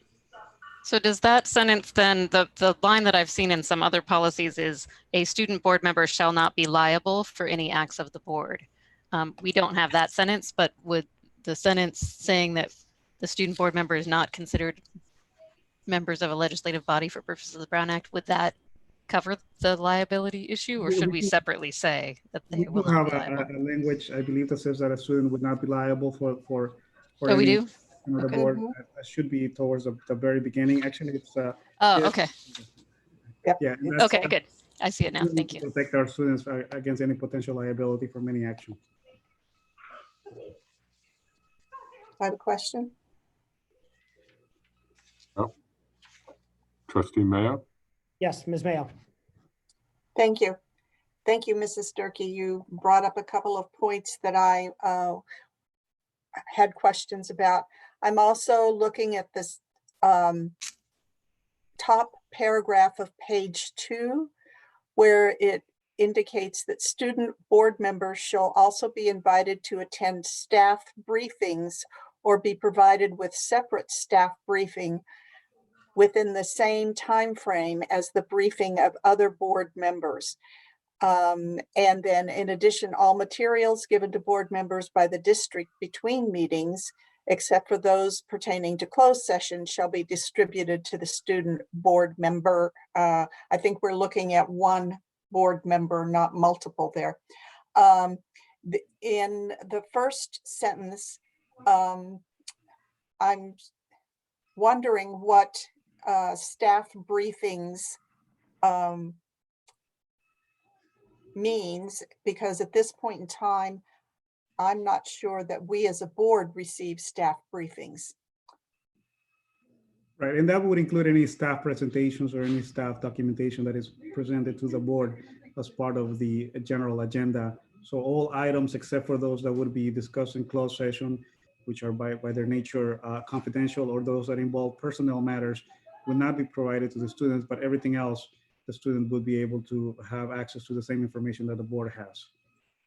So if the student has questions on the board agenda, how would the student submit those questions? Would they follow the same protocol as the board does in submitting the questions to the superintendent? They could directly to responsible staff. Yes, that would be the appropriate method. Well, I think we're working on our protocols, but we've tried to say that the questions should be shared with the superintendent. The one thought I had also is if the student wishes to participate in a committee and there are already 2 board members participating in the committee, if the board president were to appoint them to serve on one of those committees, then it would not be a violation of the Brown Act if they are the 3rd individual. Is that correct? That's correct. And I didn't see that the policy addressed the fact that they may be appointed to a committee, or perhaps it could say there may be consideration for appointment to a committee. I don't know if the students are interested in that or if the rest of the board members are interested in that. And my final question was, will there be an AR around the election process or other information that will be helpful? That would be the goal, to have either, right, we could do it as an AR. We could do it also as internal policy, whichever the board prefers. We can do that formally and present it to the board as part of the ratification process. Well, my view is typically an AR is developed by staff. I guess I'm not necessarily interested in dealing with all the details of it, but if it were published as an AR, then it would be accessible to students at all times versus an internal memo. So that would be the one advantage for me if it were published as an AR. And it would be, I meant for the board for information purposes. It looks like the way Acalanes did it was an exhibit instead of an AR, and I'm not sure if there's a benefit to one versus the other of those. But both would be publicly accessible, I would think. We should also look at Pittsburgh Unified because they've had a student board member longer than I think Acalanes has. Okay. And I do see it says the middle of page 2, it says student board members shall be appointed to subcommittees of the board in the same manner as other board members. So is that, Ms. Mayo, what you were asking about in terms of committee assignments, or is subcommittees of the board different than a committee? Subcommittees might be, in my mind, someone will correct me if I'm wrong, would be like if we had a facilities committee where 2 board members serve on that. Perhaps we need a clarification on what that phrase means. Because currently we're the representative to the committees. And so if board members have other questions or feedback, Cesar, should they direct them to you? Okay. I apologize, I put myself on mute. Yes, absolutely, they can direct them to me, and we can revise and take all the board comments into account as we're preparing the final document for the board's consideration. Excellent, thank you. Okay. It's exciting, thank you. Any other board questions or comments before we move along? The one other thing I saw in the public comment was that because there was the submission of the 500+ student signatures on the petition on July 13th, that we're supposed to appoint the student member by September 11th. I'm not clear if that was, if the law says that you have to have the student board member in place within the 60 days, or if you just had to have the process in place. So anyway, I just wanted to throw that out there, the September 11th date and what the significance is of that. Thank you. All right, thank you very much for that. If we are on a September 11th timeline, how will students receive notification that they can apply? Right, that's why I'm asking. I'm not sure if the 60 days maybe just meant you had to have the process in place by then. Yeah. We will look into we will look into everything. Yeah. Right. Great. Thank you, Dr. Clark. Thank you, Mr. Alvarado. So we'll move along to the review and potential approval of purchase of 1,000 T-Mobile hotspots. Right, here I come. Do we have Yeah. questions and discussion from the board on this item 18.4? I would just like to hear if the 600 hotspots that already arrived, if they have made it out to students, if they were checked out along with Chromebooks, or if they're all still in the district office, or what the plans are to make sure that our students who are not connected are connected by as soon as possible, by August 17th. So we will have those distributed before the first day of school. What we're taking a look at right now is we're getting the information back from school offices. So they're the ones that are putting the information in. We have a number of fields that we're asking them to identify so that we can start prioritizing those. We are going to take a look at free and reduced meal eligible students as well. And then we will get them out in batches to the network techs or through the courier system to deliver them to school sites to be distributed. So one thing I want to thank staff for doing is that whereas we would send out a massive survey and try to gather information that way, and down the line that is possible. But what they've done is they've equipped each principal with access to a survey so that the principals who have relationships with these families are actually out collecting the data and then entering it, and then that goes into our master data sheet. And then again, like Dr. Gonzalez said, we can really prioritize first our most at-need students and make sure that they have access to those limited hotspots as necessary. And as I stated in my report, our principals just got back last Monday, so they were collecting that, and here we are a week later, and that stuff it's the process is moving along quite rapidly. I really appreciate that, and it sounds like with the 1,000 more hotspots, do we know how quickly those will arrive? That seems like it'll get us in a much better place to be able to reach every student that needs it. Yeah, so as soon as we place that order, it should be approximately 3 weeks. All right. All right, Mr. President, I move that we approve the approval of purchase of 1,000 T-Mobile hotspots. And do we have a second? I'll second that. Okay, motion by Ms. Cound, second by Ms. Mason. Ms. Mason, how do you vote? Yes. Ms. Cound? Yes. Ms. Mayo? Yes. Ms. Durkee? Yes. I also vote yes. Item passes 5-0.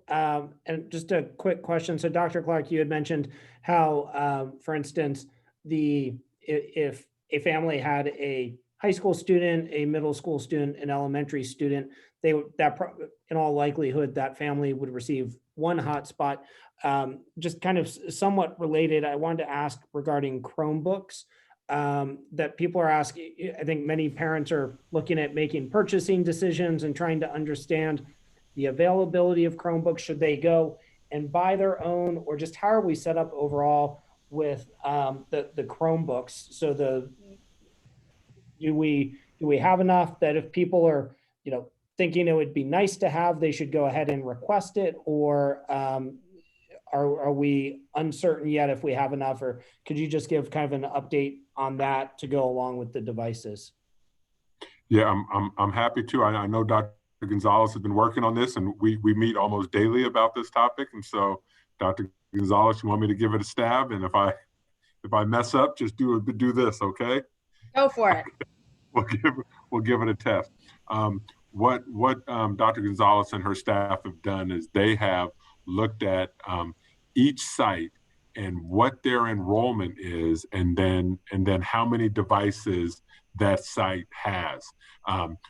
Many of our sites have ordered additional Chromebooks, but then what we have done is we are sort of capturing those incoming Chromebooks, reordering, right? But then redistributing those to sites that that are way below their numbers. And so most of our sites, at least on paper, have enough for the majority of their students to get a Chromebook. After the order comes in, I'm not saying that we're going to be fully one-to-one, but we're on our way to being close to that area. And so to answer your question, President Lawrence, we want to, of course, make sure that our students of need have them. But then if there's a family of 3, right, we want to make sure that each of those kids has their own. However, we do need to prioritize it. And at this point, parents can get, any Chromebook that they're selling that they can get will be compatible, right? And there are some the iPads obviously are going to be compatible, but we do run particular software on our Chromebooks, and so just to ensure that parents have full access to everything, at least in the lower grades, we want to be able to supply them with that Chromebook. So I know, Dr. Gonzalez, you want to add anything to that? You did a really good job. One of the things that we do have on our website, and we're trying to figure out exactly where it is, we've made lists where parents can go to purchase Chromebooks from different suppliers, a number of different companies, whether it's Office Depot or Amazon or Target or Walmart. We have put those on the website to try to make it easier for parents, but really, exactly what he said is true. Any Chromebook should be sufficient. Can I also ask, well, there's one other thing I think we could post that I think is not on our website yet, which is the free public hotspots that Xfinity has, that you can get the app and find which ones are near you, kind of thing. So that's one link that I think we could add. And then the other is I noticed that the City of Concord passed approved $50,000 towards working with our school district to make sure that students are connected to the internet or technology. Has someone been in touch with them to discuss how best to spend that $50,000 towards that goal? Gonzalez? Okay, I received an email probably 2 or 3 hours ago letting me know that they want to schedule a meeting. So we're looking at availability right now. I'm checking on the timing for our school site. But really what we want to do is we want to work with the City of Concord as much as we possibly can to identify certain areas where they can partner with companies that provide broadband service, because we know that hotspots are only going to do so much. But if we can get those resources into specific areas of the community, not only is it taking care of the educational needs, but it's taking care of the health needs. It's taking care of, other individuals in the community who may be homebound or, who test positive and have to stay at home. So we're looking forward to that work this week. And we did find on the website under technology, if anybody who's listening goes to department and then technology, there's information there for device purchasing information, and it's on the website. And that same information is on the 2020 School Start COVID-19 Response Distance Learning. There's a tab there for low-cost internet options, but also devices and tech, FAQs. And so we have that linked in several different places in our website. Fantastic. And I know City Council member Obringer was trying to make sure to connect the city technology director with our technology director. So hopefully that is also happening as well, so they can discuss. Yeah. Thank you. It's a good problem to have, but it's hard. It's not as if we have one concentration of homes or developments or apartments where we have high density students who don't have access to internet. It's really spread out throughout not only Concord, but also throughout our entire district. We have pockets of kids who don't have access, but for Concord is a big city. And so anyway, we're trying to pinpoint where we could best utilize those resources. Right, and I think that the meeting that that President Lawrence and I were in a few months back with the city, that Yeah. the discussion was about, are there particular apartment complexes that they could partner with for broadband? And the issue was exactly what you're saying. Our students are Yeah. kind of scattered. So then I think their follow-up question was, do we need additional Chromebooks or hotspots, something that they could immediately spend the $50,000 towards? So it wouldn't necessarily have to be the broadband plan if that's not Right. going to be what connects students now, right? Yeah. And then the ongoing partnership can continue. So thank you. And I think Trustee Mason, you also had mentioned the Bay Point resources as well. Yeah, Dr. Clark, has anyone from Los Medanos Healthcare District contacted you yet? Not yet. Because they approved Oh, yeah, no, no. $15,000. So Yeah, they Lamar Thorpe? Yes, they were contacting Dr. Gonzalez. Yeah. Okay. So yes. Yeah. President Lawrence, any more questions? No, I would just, I'll leave with a closing comment that, I think this highlights just in our state, and as we talk about the digital divide, and, as we look at things of how we help our students and how we help our citizens compete in the modern world and the modern economy. And, as useful as it would be to hop on a high-speed train to Bakersfield, I think that having ubiquitous, reliable, high-speed internet access is even more important for us. And, the pandemic is highlighting it, but even as we return to school or return to the hybrid model, that this need will remain. And it's really a fundamental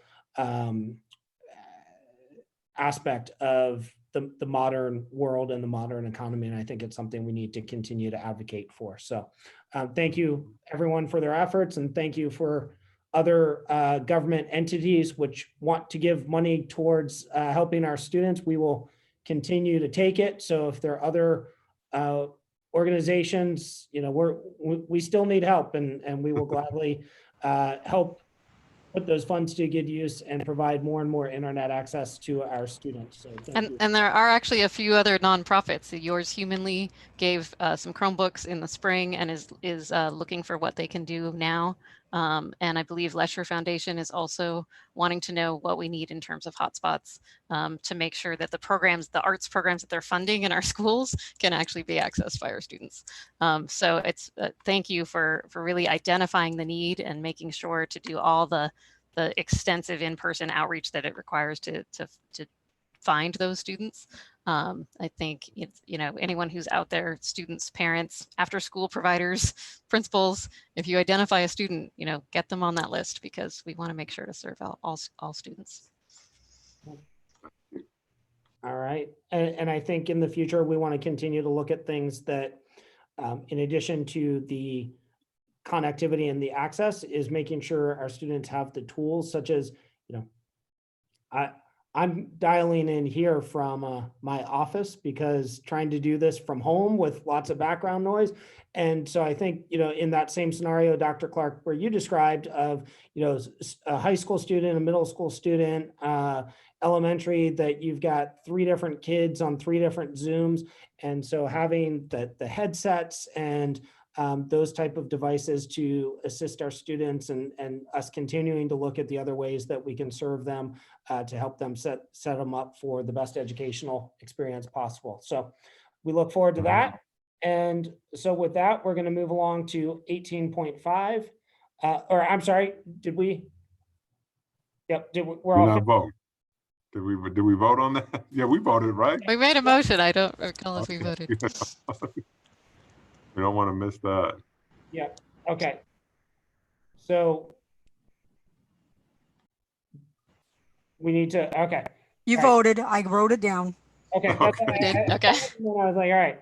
So 18.5, review and potential approval of food and nutrition service to use piggyback bid with Hayward Unified School District for the 2020-21 school year. So this is something we've done in the past to provide better pricing for our food services staff, and it looks like a continuation of that, I know we have Dominic Machi here with us as well, in case there are any questions, but is there any discussion, or Mr. Machi, anything to add to that?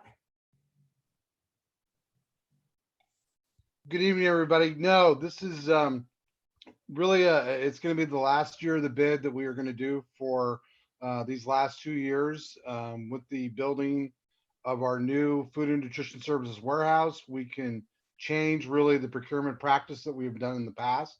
We will be going into Mount Diablo Unified School District. We'll be able to do their own bids that maybe one day we're going to allow other districts such as Walnut Creek Elementary School to district to go ahead and piggyback on our bids. The only thing that's unfortunate about the dollar amount is that the USDA at this time has not put an area eligibility waiver in place. So we will be able to not be able to provide free meals to all members of the community, our students and their families. So this dollar amount has taken a dramatic reduction. But we believe that with our best guess, this is going to be the dollar amount that we are going to spend with Cisco San Francisco Food Services. But I'm hoping that I am absolutely incorrect and that I am wrong, that that number will go up and I'll have to come back to you with a higher dollar amount. But considering where we are right now with the federal government and Congress, and considering the conversations they're having, we're kind of stuck in the middle of that right now. So this is our really worst case scenario, but this will be our last year that we will be conducting a procurement bid such as this. And in the future, we'll be doing bids on our own as Mount Diablo Unified School District. All right, thank you. My apologies, I stepped out for a moment to tell the cleaning crew not to start vacuuming in the background. But any other questions from the board before we move to a motion? Okay, do we have a motion, please? Mr. President, I move that the board approve the piggyback bid with Hayward Unified School District Big Contract 19.103 for $1.4 million for food, paper supplies, and cleaning supplies for the 2021 school year. I'll second that. All right, motion, Ms. Mayo, second by Ms. Mason. Ms. Mason, how do you vote? Yes. Ms. Mayo? Yes. Ms. Cound? Yes. Ms. Durkee? Yes. I also vote yes. Item passes 5-0.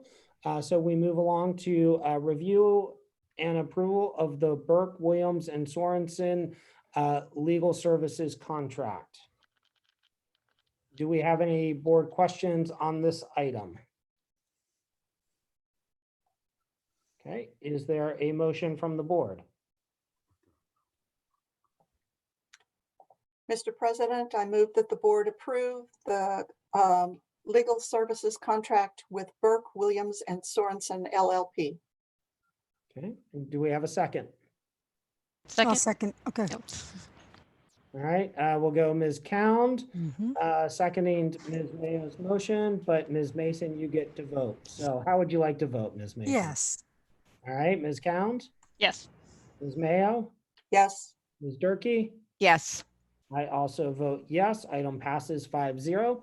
We move along 18.7, review and potential approval for MDUSD milk bid RFP number 1808 to purchase milk and dairy products for the 2020-21 school year. Questions or discussion?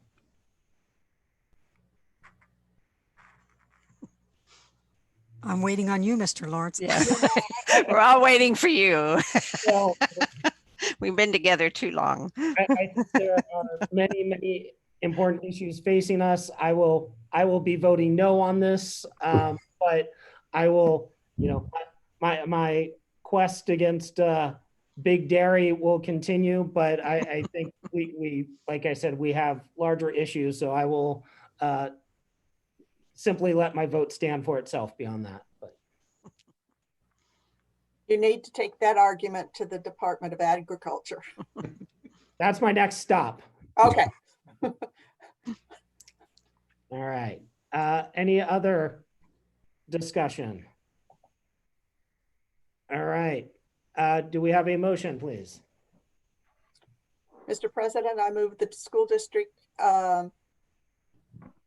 approve the bid RFP 1808 for milk and dairy products for the Food and Nutrition Services Department for the 2021 school year. I'll second. Okay. I should add it's with Crystal Creamery. Okay. Motion by Ms. Mayo, second by Ms. Mason. Ms. Mason, how do you vote? Yes, sorry. All right, Ms. Mayo, Yes. Ms. Durkee, Yes. Ms. Cound? Yes. I vote no. Item passes 4-1. Mr. Machi, do we have some nice almond milk and soy milk alternatives still available? Well, actually, you know what? We are working with Contra Costa County Food Bank, now that you mentioned it, and we'll have an opportunity to have shelf-stable milk for those students that could have some allergenic issues or other lactose intolerant issues. I appreciate the work we've done over the last couple of years to provide alternatives to the big dairy consortium. So thank you for your efforts there. So, all right, we'll move along to item 18.8, community facilities, which is measure A. And so we have a resolution on this one, which is here for action. Are there any questions or comments from board members? I believe there's public comment. Yes, thank you. We'll go ahead and pull up the public comment on item 18.8. Do we have any board questions or comments while we wait for staff to pull that up? And thank you, Ms. Mayo.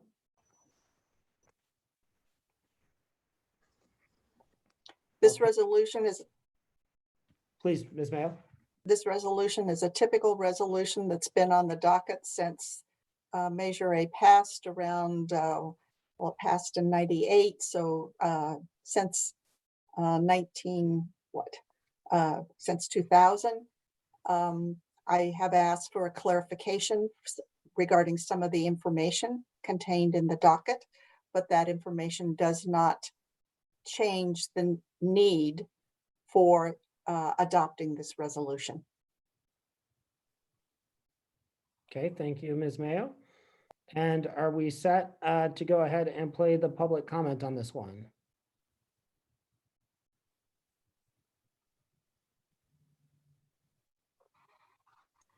Yes, we are. 1 second. Okay. This is not for item 8 public comment. This is specifically for docket 18.8 Community Facilities District Number 1. This is John Ferranti, and I must say that I strongly object to the wording in the resolution. States that $77.5 million has been spent. That is not correct. The full $90 million has been spent. The implication here is that there is still money left in the bond, and there is not.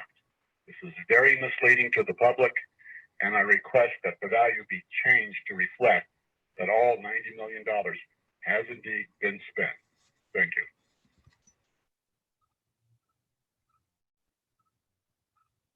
you. Okay. Thank you, Mr. Ferrante. Do we have board discussion? Is there a time sensitivity to this item, or would it be possible to look into what the public is questioning?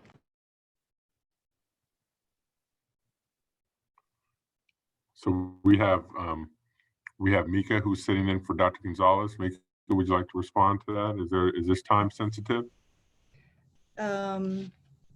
So we believe we can bring it back to the next board meeting. We make a correction and we can bring it back.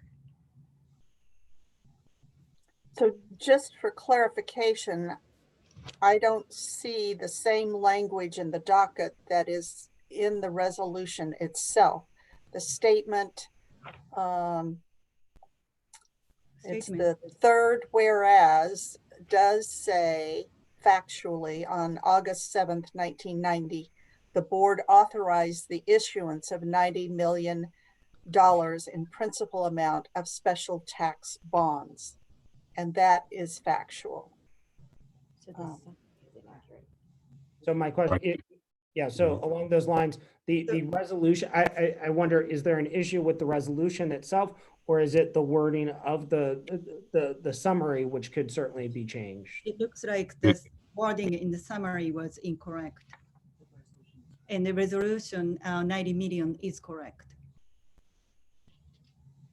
So maybe we can approve it with a note that the 77.5 million is actually the full 90 million has been spent. Well, we're approving the resolution, right? Right. And the resolution's correct. Correct. Okay. So I'll make a motion that we approve the resolution for Measure A. Okay. Do we have a second? Second. Okay. Motion by Ms. Mayo, second by, motion by Ms. Mason, second by Ms. Mayo. Ms. Mayo, how do you vote? Yes. Ms. Mason? Yes. Ms. Durkee? Yes. Ms. Cound? Yes. I also vote yes. Item passes 5-0. And Dr. Clark, it sounds like you would be able to ask staff to update the summary to more accurately reflect what is in the resolution. Great. Yeah, Thank you absolutely. for that. Thanks to Ms. Mayo for the clarification. Let's hope I'm right. Well, I read the And to Mr. Ferranti as well. I read the resolution. I had it up. All right. All right. Facility use charges, proposed reduction for childcare providers. So this is 18.9 and it is an action item. There is an attachment with this that goes through and talks about the type of groups, the type of fees, the changes that we're contemplating here. Are there any board questions on this? I have a comment, not a question. Okay. That during this pandemic, I think it's behooves us to do this. It's what's good for kids. But as I've brought up in the past, prior to pandemic, when we were looking at budget cuts, when all things get back to whatever the new normal is, I want to look at these because a lot of these childcare, they're making a big profit and they're paying almost nothing for the space. So two separate things, but I just want to be clear for the pandemic, I'm all for looking at a reduced rate. Yeah, I had a little bit of confusion around the language. Does it distinguish between nonprofit and for-profit in terms of the fees? Do we make that? I mean, if it's childcare, so it's there's say childcare, but then there's for-profit and there's nonprofit. Do we distinguish and under any circumstances? What we do with the schedule, as I understood it. So I can try to answer that question. Now, for the most part, all of the childcare providers, I believe that we have are nonprofit entities. So all of them would qualify under the Civic Center Act, and they would be subject to being charged what we call the direct cost, which is a rather complicated formula, but nevertheless can be sorted out and figure out what that amount is. I can tell you that based on board Ms. Mason's comment, as we are looking at the existing contracts, which are long-term contracts, the amount that is being charged is actually below what would normally be direct costs, given that most of these contracts are self-renewing and the amount being charged is $1 either a month or per year. In either case, they are not following the formula that should be instituted. And so going forward, you're right, there is something that we need to look at as we are renewing and revising these contracts, renegotiating the contracts. Certainly board policy under MDUSD board policy dictates that for purposes of nonprofits entities subject to the Civic Center Act, such as after-school providers, need to be charged at least direct cost. And that is something that needs to be, I think, looked upon and modified as appropriate going forward. Yes, Ms. Mayo. So Majority of our, I'm sorry, can I just wanted to clarify the, something. Can you hear me? Or am I cutting in and out? Okay, it's like I'm getting this message on my thing. Did you say that most or the majority of our child care providers are nonprofit? I believe all of them are nonprofits, but simply because Okay. they're nonprofits does Okay. not mean that they necessarily qualify under the. Well, actually, all of the child care, even if they are nonprofit, they would qualify under the Civic Center Act. That is one of the entities that is specifically listed in that statute. I don't know that we have any for-profit entities. Okay, I just mistakenly thought one of them that we have a lot of is for profit. So okay. that was and in reviewing that, as we're looking at each of the contracts, if it is a for-profit entity, then the proper fee would not be it would actually Right. be fair market value, which Right, is what right. would be chargeable for that based on our policies. Okay. Ms. Mayo? So I do understand the intent and the rationale behind, call it rebenching the fees. And I do agree that there needs to be some consideration. What I don't quite understand, and I guess I'm going back to when some of these buildings were placed on our campuses by the nonprofit child care business. The reason they didn't rent rooms from us was because all of the rooms were being occupied at that particular time for instructional purposes. Therefore, there was no space available. So these businesses went out and purchased, I'll call them portable units, movable units, and most of them are double wide, and they were placed on our school campuses. It's my understanding that they do pay all of their utilities and in most instances contract with us for custodial. I guess my concern is that we would charge a provider the same amount whether they own the building or whether they are renting classrooms from us. And so I would like to hear or understand more around that intent. It seemed, anyway.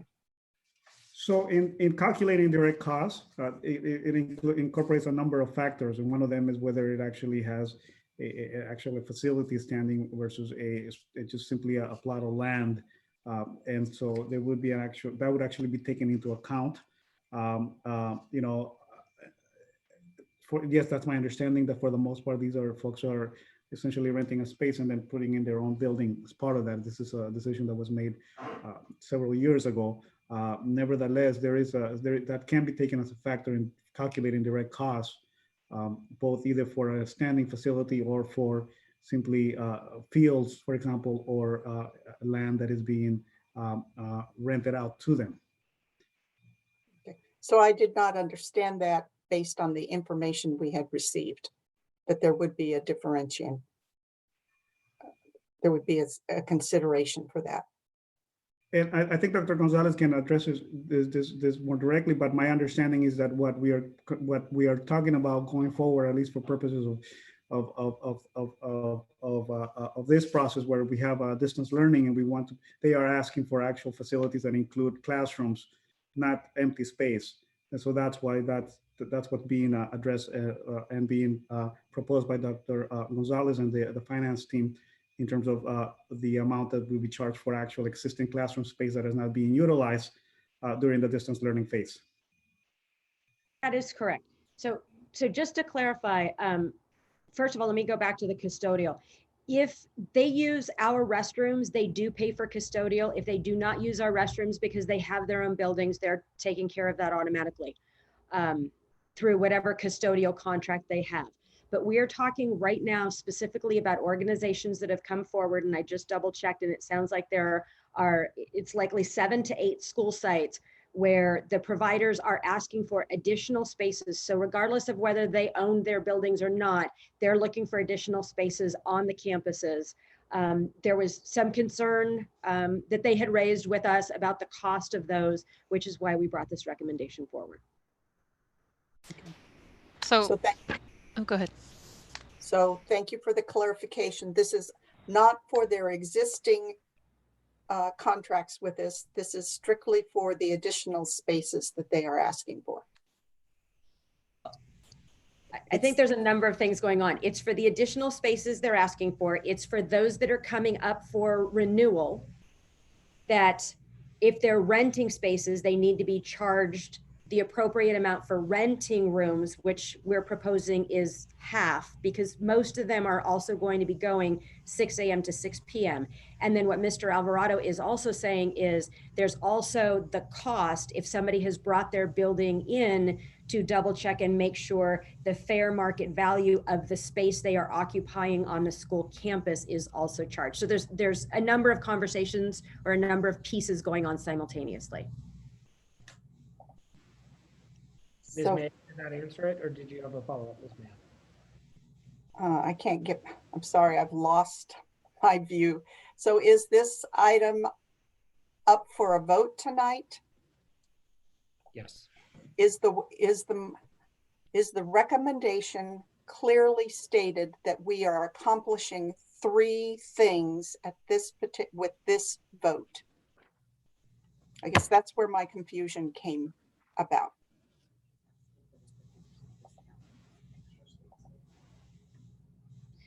So if you look at the last page of the presentation, there is a staff recommendation that is there. It's to allow programs to use additional spaces on campuses on a site-by-site basis. So if there is a location that they are able to use that is away from teaching staff who may be working there, then that would be permitted. We would be allowing them a 50% discount on that fee for this year only for current plus additional space.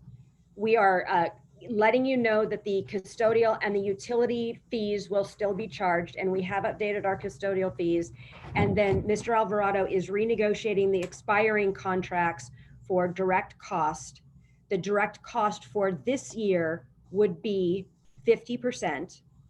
And then for those that are renting, they put their own building down and it's the space, he would be calculating that and working with them on those.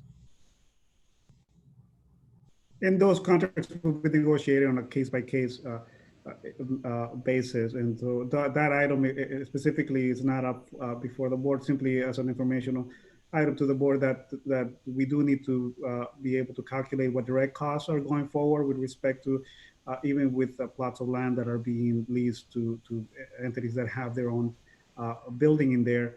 We do need to be able to calculate that going forward as we're negotiating those contracts. So I think what's slightly confusing here is that we have a presentation, but then we have a recommendation, which is staff recommends a 50% discount for facility use. But I think it's perhaps at least unclear to myself and Ms. Mayo as to specifically what is being asked of the board in terms of, is it to give guidance to staff to do a 50% discount, or are we approving something? But that's that staff would have authorization to enter into negotiations. So that's why I'm a bit unclear. Not to drag you in with me, Ms. Mayo. No, but so included in the, I mean, the what is on the page of the agenda is just a description, and embedded in the report on the last page, as Dr. Gonzalez pointed out, there are four recommendations included in approving this overall recommendation, and the recommendations are what's available on the last page. So that is what we are recommending that the board approve, is this last page of the document. It's just as with the previous document, we were approving the resolution, and although there was a discrepancy in the description, the resolution was still accurate. We're asking you to approve these four these 4 recommendations. Okay. Dr. Clark, what you and I should coordinate on is just probably calling that Yeah. separately so that we're very clear as to what the board is voting on. So I apologize for Yep, miscommunication. that's all right. No, that's on us. We'll fix this. Okay. Well, you know, I can wiggle in the weeds, so. Well, can I ask a follow-up question then? Or do you have another question, Linda? No. Oh. So I'm just trying to understand this as well.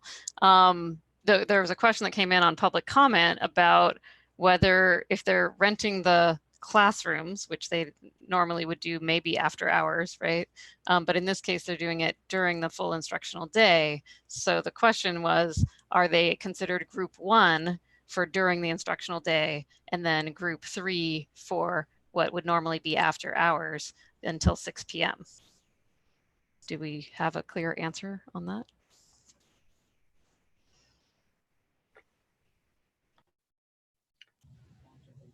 Probably the answer is it's 50%, whatever the rate they figure, what they negotiate. So the entities would be considered group 3. I'm sorry, group 2, and it really depends on what we're talking about. But we're talking about childcare providers, and I apologize. Yeah, this was a childcare provider who has their own building, but they have rented classroom space after hours in the past, and it's normally been group 3 for after hours. But what they were thinking is that they would be considered still group 1 because they're providing assistance for distance learning, essentially. That sounded like. So they figured if it was 6 a.m. to 6 p.m., the period of time that's during the instructional day, they would be group 1, and the other hours before and after, like usual, they would be group 3. And then it would be 50% off of that if we were doing 50%. But it sounds to me like what you're saying is no, they're a nonprofit, they would be group 3. It'd be 12 hours at group 3 rate, but we'd do 50% of that.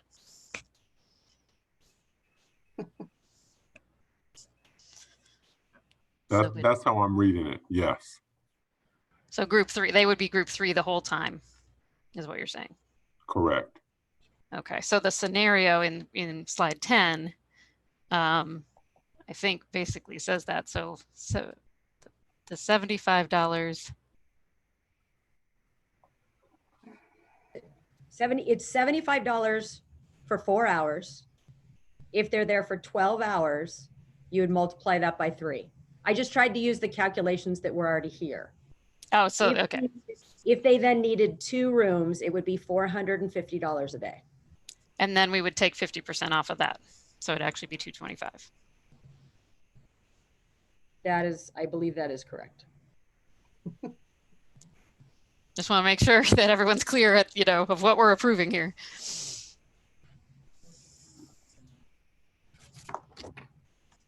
Yeah, so I'd like to share, from my perspective, at least a couple guiding principles on this. One, I'll start with what Ms. Mason shared at the very beginning, which is, I think longer term, we need to look at having a consistent policy. This is something that's been brought up, that we have a consistent policy across the providers. Two, I would share the fact that simply because an entity is a nonprofit does not mean that no one there is making money. Mm-hmm. And so I think that's something that, to be cognizant of in terms of how people are paid within that organization and things like that. But 3, for this year, I think we need to be as flexible as possible to make sure that, our daycare providers are already having highly increased costs, much like we are as a school district, but that they are having to hire more staff, that many of them are at 25% of their previous capacity. So they're having more aides there, more personnel. And this is a service that I think many of our families are looking for as they're looking to alternatives, since we cannot we cannot yet have our students return to the classroom. And so this is an alternative. And so I think we need to be as flexible as possible, protecting our district financially. But I would hope that we would try to, provide as much space as is feasible and doesn't infringe upon our educational mission, but helps these childcare providers provide a very necessary service to our community right now. So those are kind of my takes. I think that there are some details that I would entrust to Dr. Clark and staff to help work out, but at least for me, those would be the guidelines. And if we need to bring this back for more clarification, then I'd be happy to do so. Well, And again, yep, that was our intention with this item, was to again, to be able to support childcare providers in providing a service during this time of distance learning. That was the reason why we brought this forward this evening. But oftentimes it's not that simple. And as I think as Trustee Mayo has pointed out, that and as Trustee Cowan pointed out, it's not a simple solution to a complex problem. So this was our first stab at it. I think Mr. Alvarado, talked about renegotiating these contracts, because some people pay $1 a year and some pay $1 a month and some are paying full price, and that's not fair for things that have been agreed upon years ago, and now all of a sudden it's not equitable. And so as we go through this process, we will revamp this whole entire system. But however, in the meantime, we want to help our child care providers support us during distance learning. We'll support families, which is supporting us, because we want to support our families. So Mr. Lawrence, I'm willing to make a stab at a motion. Okay. And then Before you do that, Ms. Mayo, there's one thing I thought of is I'd like to know that they're providing affordable childcare, that I don't want to see us give them a break and then they're charging the parents top dollar.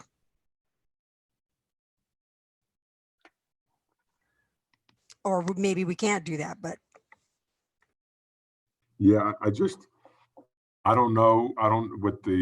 With the different childcare providers, I don't know the price range. So I would have a hard time, kind of quantifying that. And, when we have these different, different childcare providers, I wouldn't want to say they had to be at a particular threshold, at least without more information. And maybe, yeah. So anyway, that's up to the board to decide, but that would be tough to. I definitely appreciate can respect the vision of that. I think we're all experiencing that with some of the relief packages that are out there, but ultimately we're doing this to support our families. And so if we find out that there's price gouging or something of that nature, then we'll have to deal with those on an individual basis. I was just going to say, Ms. Mason, I support the spirit of it. I don't know how we encapsulate it within an agenda item at this point, but I certainly agree with the spirit of it. So.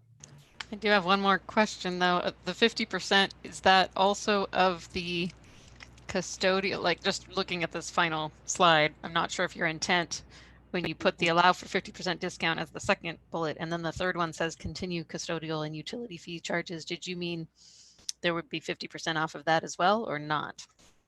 Not. That is a static cost. Okay. Right. And if we didn't charge them for the custodial where they're actually using it, it would be more of our funds that are being spent on custodial to support the organizations. So the 50% is of the use permit. That is correct. Alone. Okay. Great. Any other questions before we go to Ms. Mayo to make a motion? Yeah, sorry for the interruption, Ms. Mayo. Please. All right. Nope. Ms. Mayo, the Now spotlight is yours. I move the board adopts staff's recommendation for facility use fee modifications during COVID-19 for child care providers. Specifically, programs would be allowed to use additional space on a site-by-site basis if the site has the space in a self-sustained location that does not impact teacher staff work. And during the COVID-19 period, a 50% discount would be charged to daycare providers for current and additional space for the 2021 school year. It shall be noted that the custodial and utility fee charges will remain the same, and further, that child care provider contracts, which are expiring, will be renegotiated to charge at least direct costs as required by board policy, taking into consideration whether the provider is renting facilities from us or renting land for their building from us. I'll second that. All right. Very good. The front runner for Meredith's Trustee of the Meeting Award. Nicely done. Ms. Mason. Just a moment. I'm a little nervous that Caesar disappeared, so I'm hoping that I didn't startle him. I'm here. I just put myself on mute. You did a wonderful job summarizing that. And so I had, I'm here. All right. Even when we can't see him, Caesar is always watching and keeping an eye on us. So thank you. All right. Ms. Mason, how do you vote? Yes. Ms. Mayo? Yes. Ms. Durkee? Yes. Ms. Towns? Yes. An enthusiastic yes from me as well, based on the well narrated motion. So thank you. Motion passes 5-0.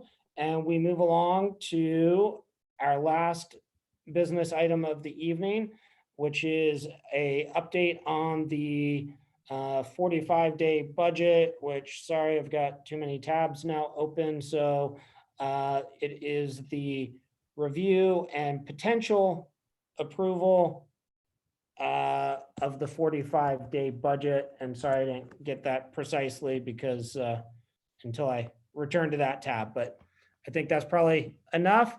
So, why, hello there, Mika. Hi, President Lawrence, board members, Dr. Clark, member of the audience. My name is Mika Wilbide, Fiscal Director. We have 45-day budget revision. We bring this to the board when we have significant changes to the budget. The slide. Do you want to just ask him to pull the slide? Will you pull the slide? Mario?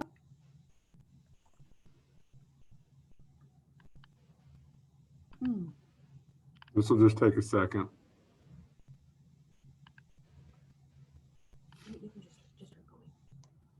So I can start with the material change. Material change was the calculation of the LCFF base fund. Proration factor of 10%, or I should say 7.92%. Proration factor went away, and it all became 0% for 2021 and the next 2 years as well. So that made a big difference in our revenue. We had more information about learning loss mitigation funds. We have about 5 different resources that was created by the CTE. And I will just keep going. You gotta keep going because he says he didn't receive the slides. Oh, I sent it. Should be an attachment on the agenda. Yes. It is. So can we do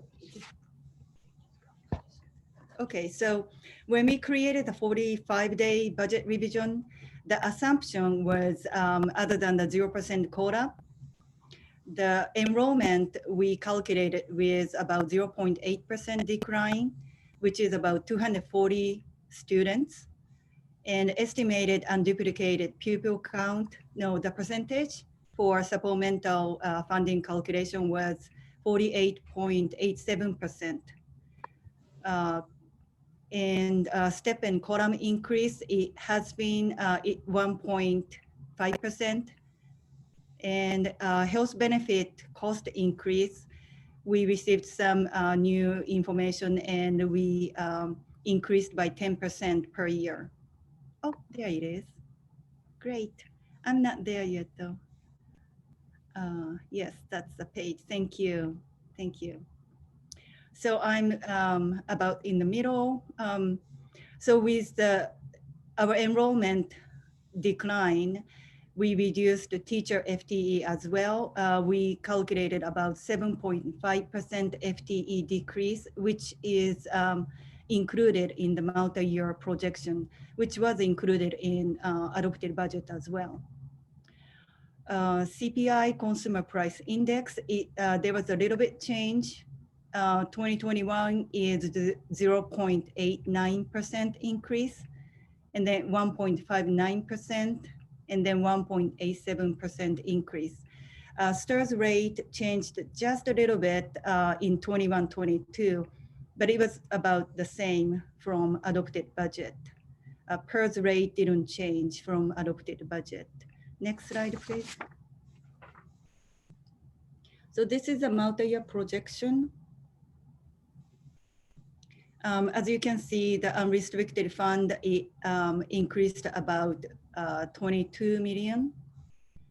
And we included all the learning loss mitigation revenues in the restricted side, which increased the revenue about 17 million. Expenditure increased as well. Certificated salary increased while classified salary decreased a little bit. And benefits and supply and operation account, those increased as well. This is mainly because of the ESSER fund and also the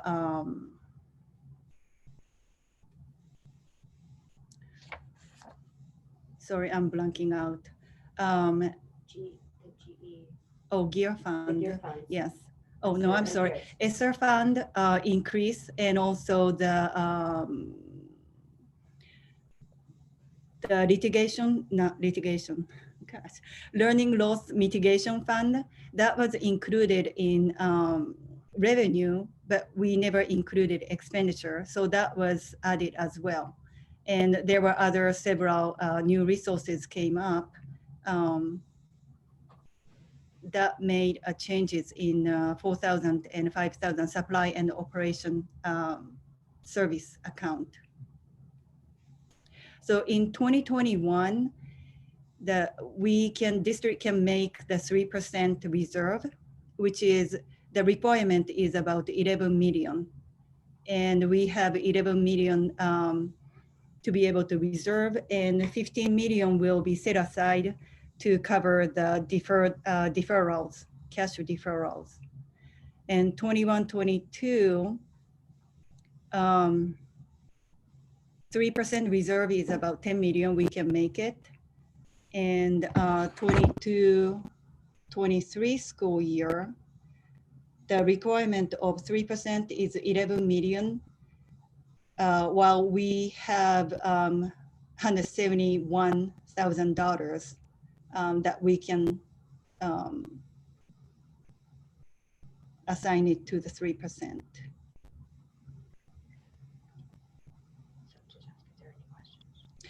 Do you have any questions?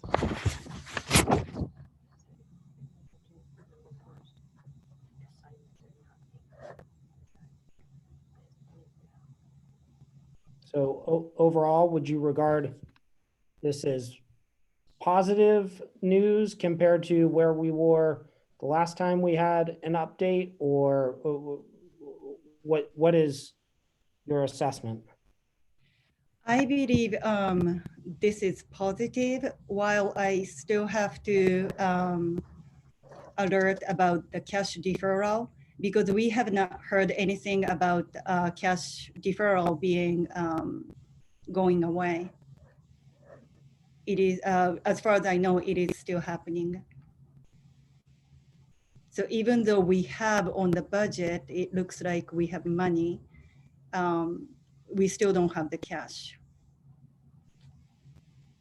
Yep, and I think, at least for me, that's kind of my single biggest concern. And Assemblymember Grayson had invited myself and the presidents of a few of the other school districts in his assembly area to meet with him. And kind of the sentiment was that there are maneuvers that the state can take to make it look as though there is a consistent level of funding. But as Dr. Gonzalez and Mr. Berg have preached to us, and I think that we are highly cognizant of, is that cash is king in our ability to pay our bills and have our money. And so my concern for 2020 and 21 is, what do the deferrals look like? What cash do we actually get? And then, my concern is for the following 2 years, that all the efforts to smooth things over this year, that what are the impacts in the following 2 years? What is the result? I mean, I think we're still, one of our big unknowns is still the impact of the student population. What does that do to our ADA funding next year? We've done things like push off retirement contributions, and we're backloading those. But if the state is in a much worse financial position next year and the following year, what does that mean? So that's where my concern is. It seems like short term that it's not as horrible as we thought it might be even 5 or 6 weeks ago, but the potential for catastrophic cuts still looms over us. I have a couple of questions, if I may. Please, Ms. Durkee. So the dollar amount, so the line item that's other assigned for cash deferrals is putting money aside to be able to manage the cash deferrals. Is that correct? Yeah. Okay. And is that dollar amount adequate, or I mean, somehow, I don't know how you begin to figure out how much you need for cash deferrals, but obviously there was some methodology. And so this is the number you came up with that should help carry the day to deal with the cash deferrals. Is that correct way to read that? Well, the cash for the set aside for the cash deferral should be actually more, but that's what I was wondering. we cannot put any more than this amount because we have to set aside 3%. Right. Okay. That's exactly, you're getting right to my question, is kind of which way you went at it. So you really, ideally, you would have more money there. And so this is really a little inaccurate. I mean, it's what you have to do. I understand that, but it's also a little inaccurate picture, because it might imply, just like I said, oh, we're going to fix our cash deferrals by having this money set aside. I think the other thing is important to recognize is that, in 21, 22 and 22, 23, we continue to deficit spend. So obviously that we're already very concerned about that. And so that has not changed enough. And on top of that, we're not meeting, I mean, is that true? The cash deferral number true, not being adequate for 2021? Is that true for that for 2021 as well? That really should be more money in there if we were doing it right?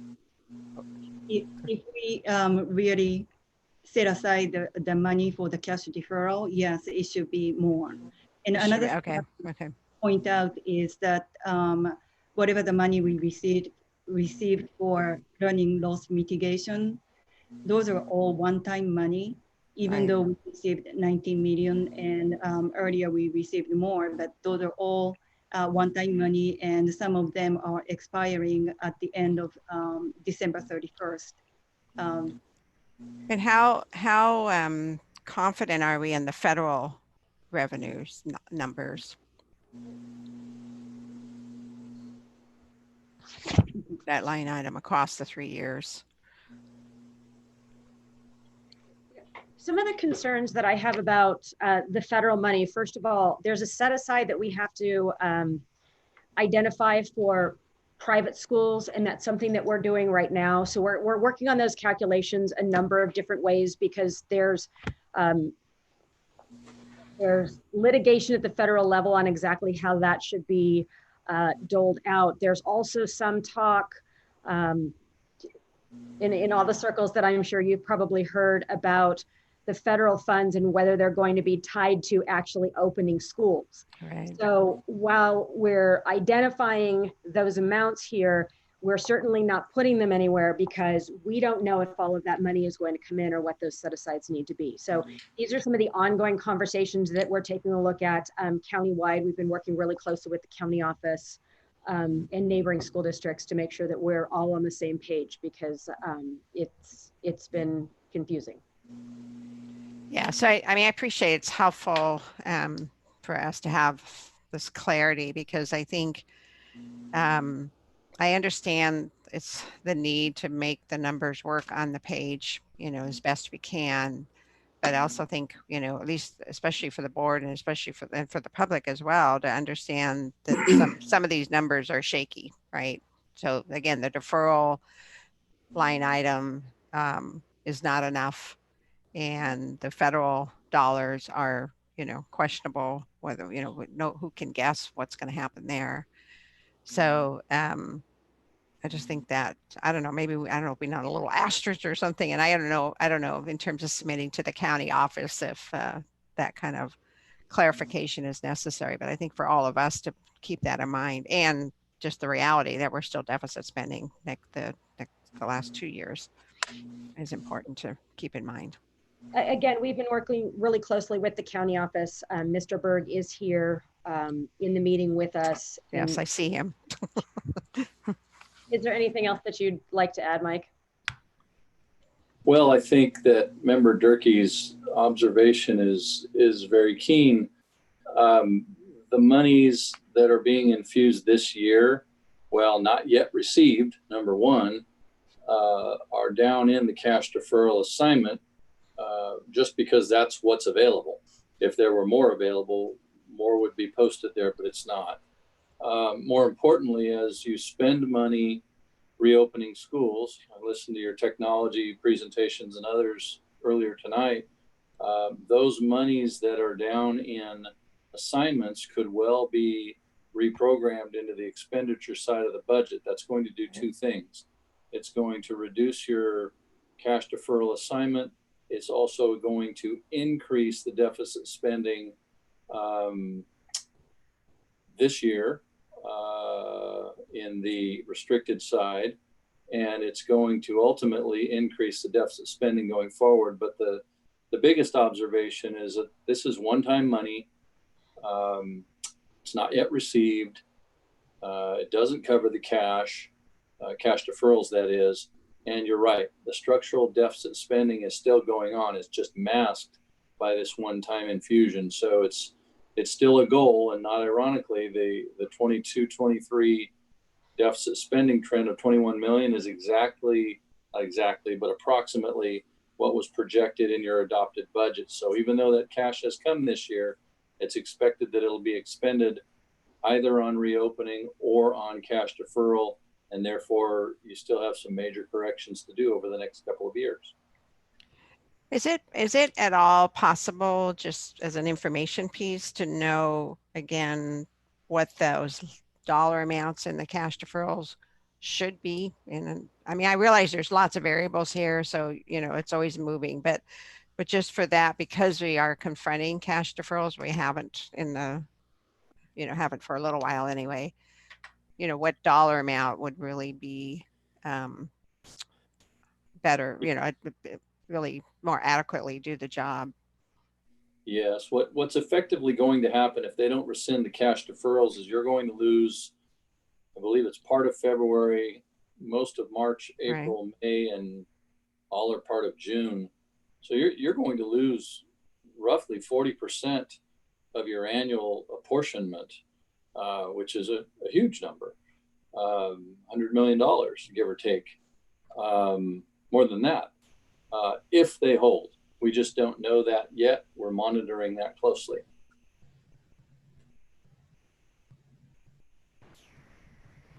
I have some questions as well. So I'm trying to understand how we can make this a little bit clearer for the public in terms of how much money we received in learning loss mitigation funds, and how we're spending that money.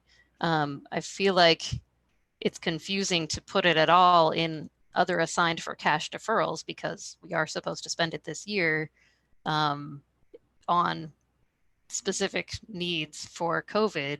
I don't know that it can really be padding for, you know, our general cash needs necessarily.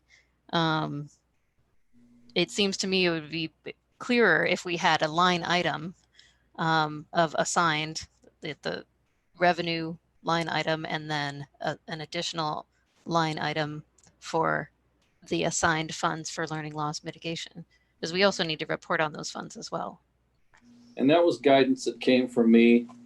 If the monies had actually been received to date, you could have programmed those expenditures up above in the expenditure side of the budget, which would have left nothing for cash deferral set aside, and it would have driven your over under, your row C, into the negative, which would have been less easy to see what's actually been or potentially going to be received. What's going to be received, provided it comes through, is that 15 million and some change that you have in the cash deferral assignment. And the rest, I believe, has been programmed into special education for that roughly $19 million. When it goes into the expenditure side, it's actually very difficult to see. We left it down in the assignment so that you could see it, but we left it down there because it's not here yet. And so it's difficult and questionable to even program it into the expenditure side when you don't yet have it. So in the revenues, we have it under restricted. Is it within the other state revenues then? So it's within the 46 million of that, where there's about 19 that is learning loss mitigation funds. Is that what you're saying? That's either a Mika or Lisa question. It should be in federal, but it could be in state since it's a pass through. Lisa, do you know that off the top of your head? It's in both. It's only in the state. Okay, so it's only in restricted, and it's down in, right, it's down in F. So for revenues, is it in restricted part of the 39 million federal or part of the 46 million other state? It's part of both, because some are federal, some are state. So, Okay. Yeah, it is. So it's kind of mixed in there. And then under restricted, but then because we haven't put it under expenditures, you put it into the unrestricted, other assigned for cash deferrals, it's within the 15. It dropped to restricted funds, which is 24 million on the bottom. Oh, so it's within the 24 million. F restricted. Okay, so of the 24 million, 17 million is what we got for learning loss mitigation, or what we're expecting? It was about 19. Okay. We got recently. But 3.8 million of that was already accounted for this year in special education. Okay, so that's the approximation Mr. Berg was just making about, of the 19, approximately 4 was in special education, and the 15 is what we're seeing. That's why we're seeing the 15 there. Okay. All right. And then the reserve for 2022-23, the line that says reserve for economic uncertainty is 171,000. That's the number that really should be 11 million, Correct. right? By what we're required to have in our reserve. Correct. Okay, just wanted to clarify that.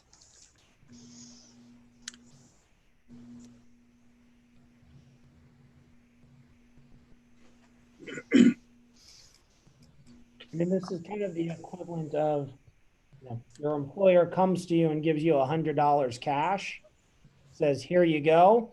But by the way, we're not sure if we're going to be able to pay you your salary next month type thing. And so even though you're getting some cash up front, you have this massive unknown about whether or not you're actually going to receive the money that you've built your budget on and come to rely upon. We need, That's accurate. so another thing we need to keep in mind is STIRS rate and PERS rate jumps in 22, 23. Yeah. Backloaded the contributions. Correct. And we're also expecting, based on what we've seen so far with the benefits, that those are going to increase 10% each year as well. So we've put that in there. And again, something that was mentioned that's certainly a concern to all of us is what's going to happen with enrollment this year, because this year's enrollment will affect next year's.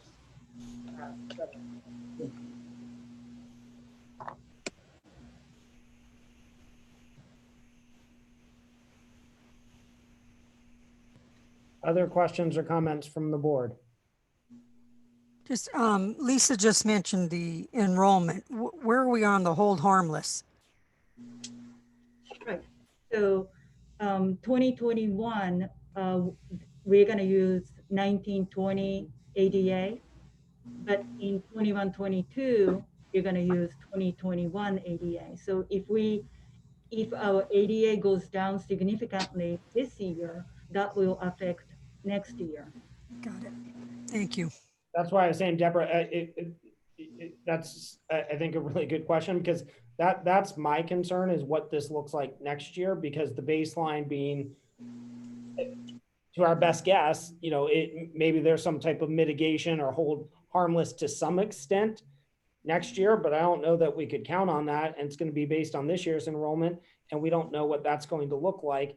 And so that's why I feel like the much scarier thing is what 21, 22 and 22, 23 look like.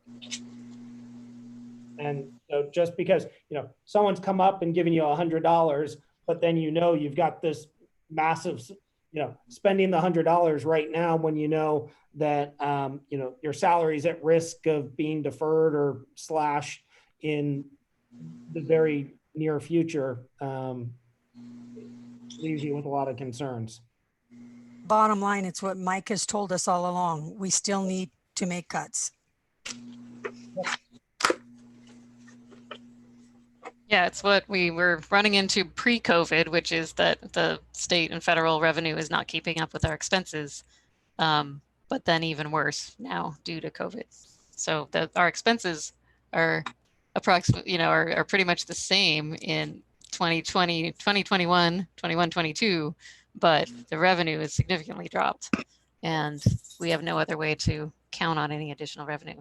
Do you, if Schools and Communities First were to pass this November, do we have an estimate of how much would come to our school district? I have absolutely, we're both shaking our heads here saying we have absolutely no idea on what the impact would be of that. Mike, are you hearing any possible calculations that you hear other districts talking about for those funds?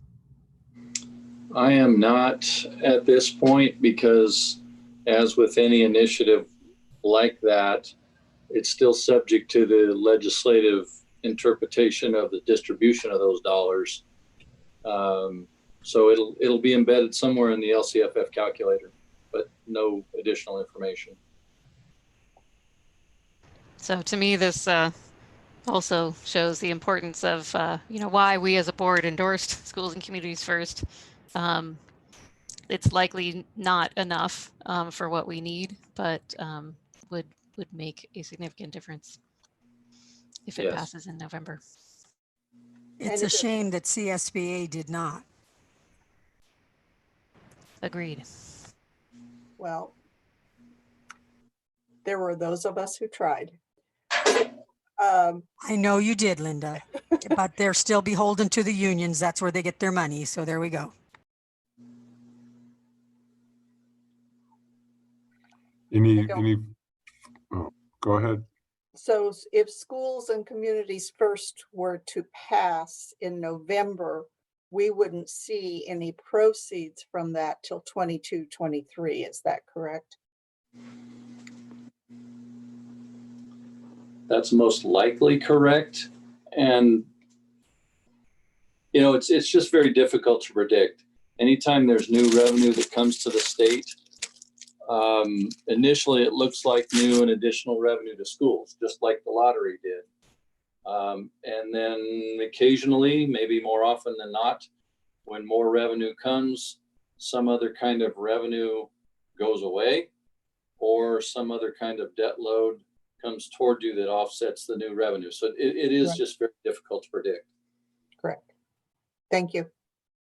It's actually pretty easy to predict. Unfortunately, yes. So I want to thank, you know, Lisa and her staff for putting this together. You know, school finance, you know, especially in California over the last 10 years is difficult all the way around. But with this sort of moving target that we have, and you know, the assumptions that we used to be able to, you know, depend on, or you know, different projections, is just all is out of the window at this point. And so we're really doing the best we can to bring, you know, relevant, accurate information to the board. And so it's difficult to do at this time. So I do want to acknowledge the work that went into this.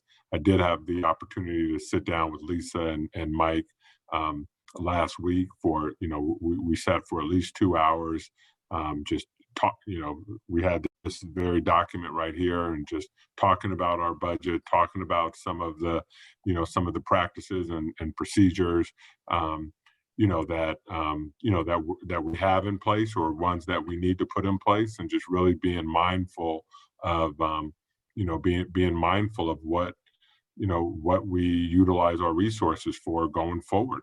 A dollar saved today is going to help us, you know, down the line in 22, 23. And so, you know, so we really have to, you know, be mindful, and we have to look at, you know, we have to look at doing business in a different way. And that's going to cause a lot of people to be uncomfortable. And so again, this is, you know, all of these things are interconnected, but you know, but I do want to thank she and her staff for at least putting this together, giving the board a good snapshot early on of what things are looking like. It is going to change. There's no doubt about it. This document is going to change, and so we want to continue to keep the board informed. And if we need to do study sessions, or do further, you know, things where we can really brainstorm and wrap our heads around the information that we do have, then I'm sure staff will be more than happy to put that together. But this is an action item, and so. All right. Any other board member questions or comments? With that, I would look for a motion then for the approval of the district's 45-day budget revision.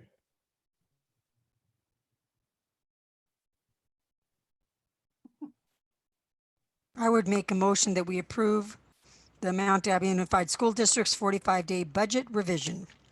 A second. Motion by Ms. Mason and second by Ms. Durkee. Ms. Durkee, how do you vote? Yes. Ms. Mason? Yes. Ms. Mayo? Yes. Ms. Cound? Yes. All right, I vote yes as well. Item passes 5-0. Thank you everyone for the hard work on that. And so items carried over during the first session can be not completed, can be carried over. We did not have any of those. And so with that. Miss Mayo has something. Ms. Mayo? Ms. Mayo, we can't hear you. I'm trying. No, I'm trying. I'm working on my lip. It's my usual question. There were some resolutions, I believe, that had lines for board signatures. How will that be accomplished? Do we need, normally we would be signing the documents in the boardroom. Do we need to come to Dent Center? What will the process be so that our public understands? I'll work with Laura on that in the morning. So I don't have an answer right now. I don't necessarily, you know, I'm not going to ask you all to come down here. You know, obviously not tonight, but tomorrow or something. But I'll sit down with Laura and you know, who manages this. I'm not going to step outside of my lane, and we will figure something out. Okay. And I will yet again offer the fact that I work for an electronic signature company, and therefore I'm happy to help with this and would prefer us not to mail things or have board members come down, but I'm happy to assist Laura and Dr. Clark with this as well. So okay. Thank you, Ms. Mayo, for bringing it up. And your fellow board members, you'll be assisting us as well, right? Always. Well, there was an expectation that we sign documents at board meetings rather than electronically, which is permitted under law. I mean, you know, outside of the board meetings. All right. Go for it. All right. I do not, did we, is there anyone to adjourn the meeting in memory of? I wasn't aware. All right. So 1 week to go before students return for instruction. And so thank you everyone for the hard work, and we're looking forward to it. Thank you. Thank you.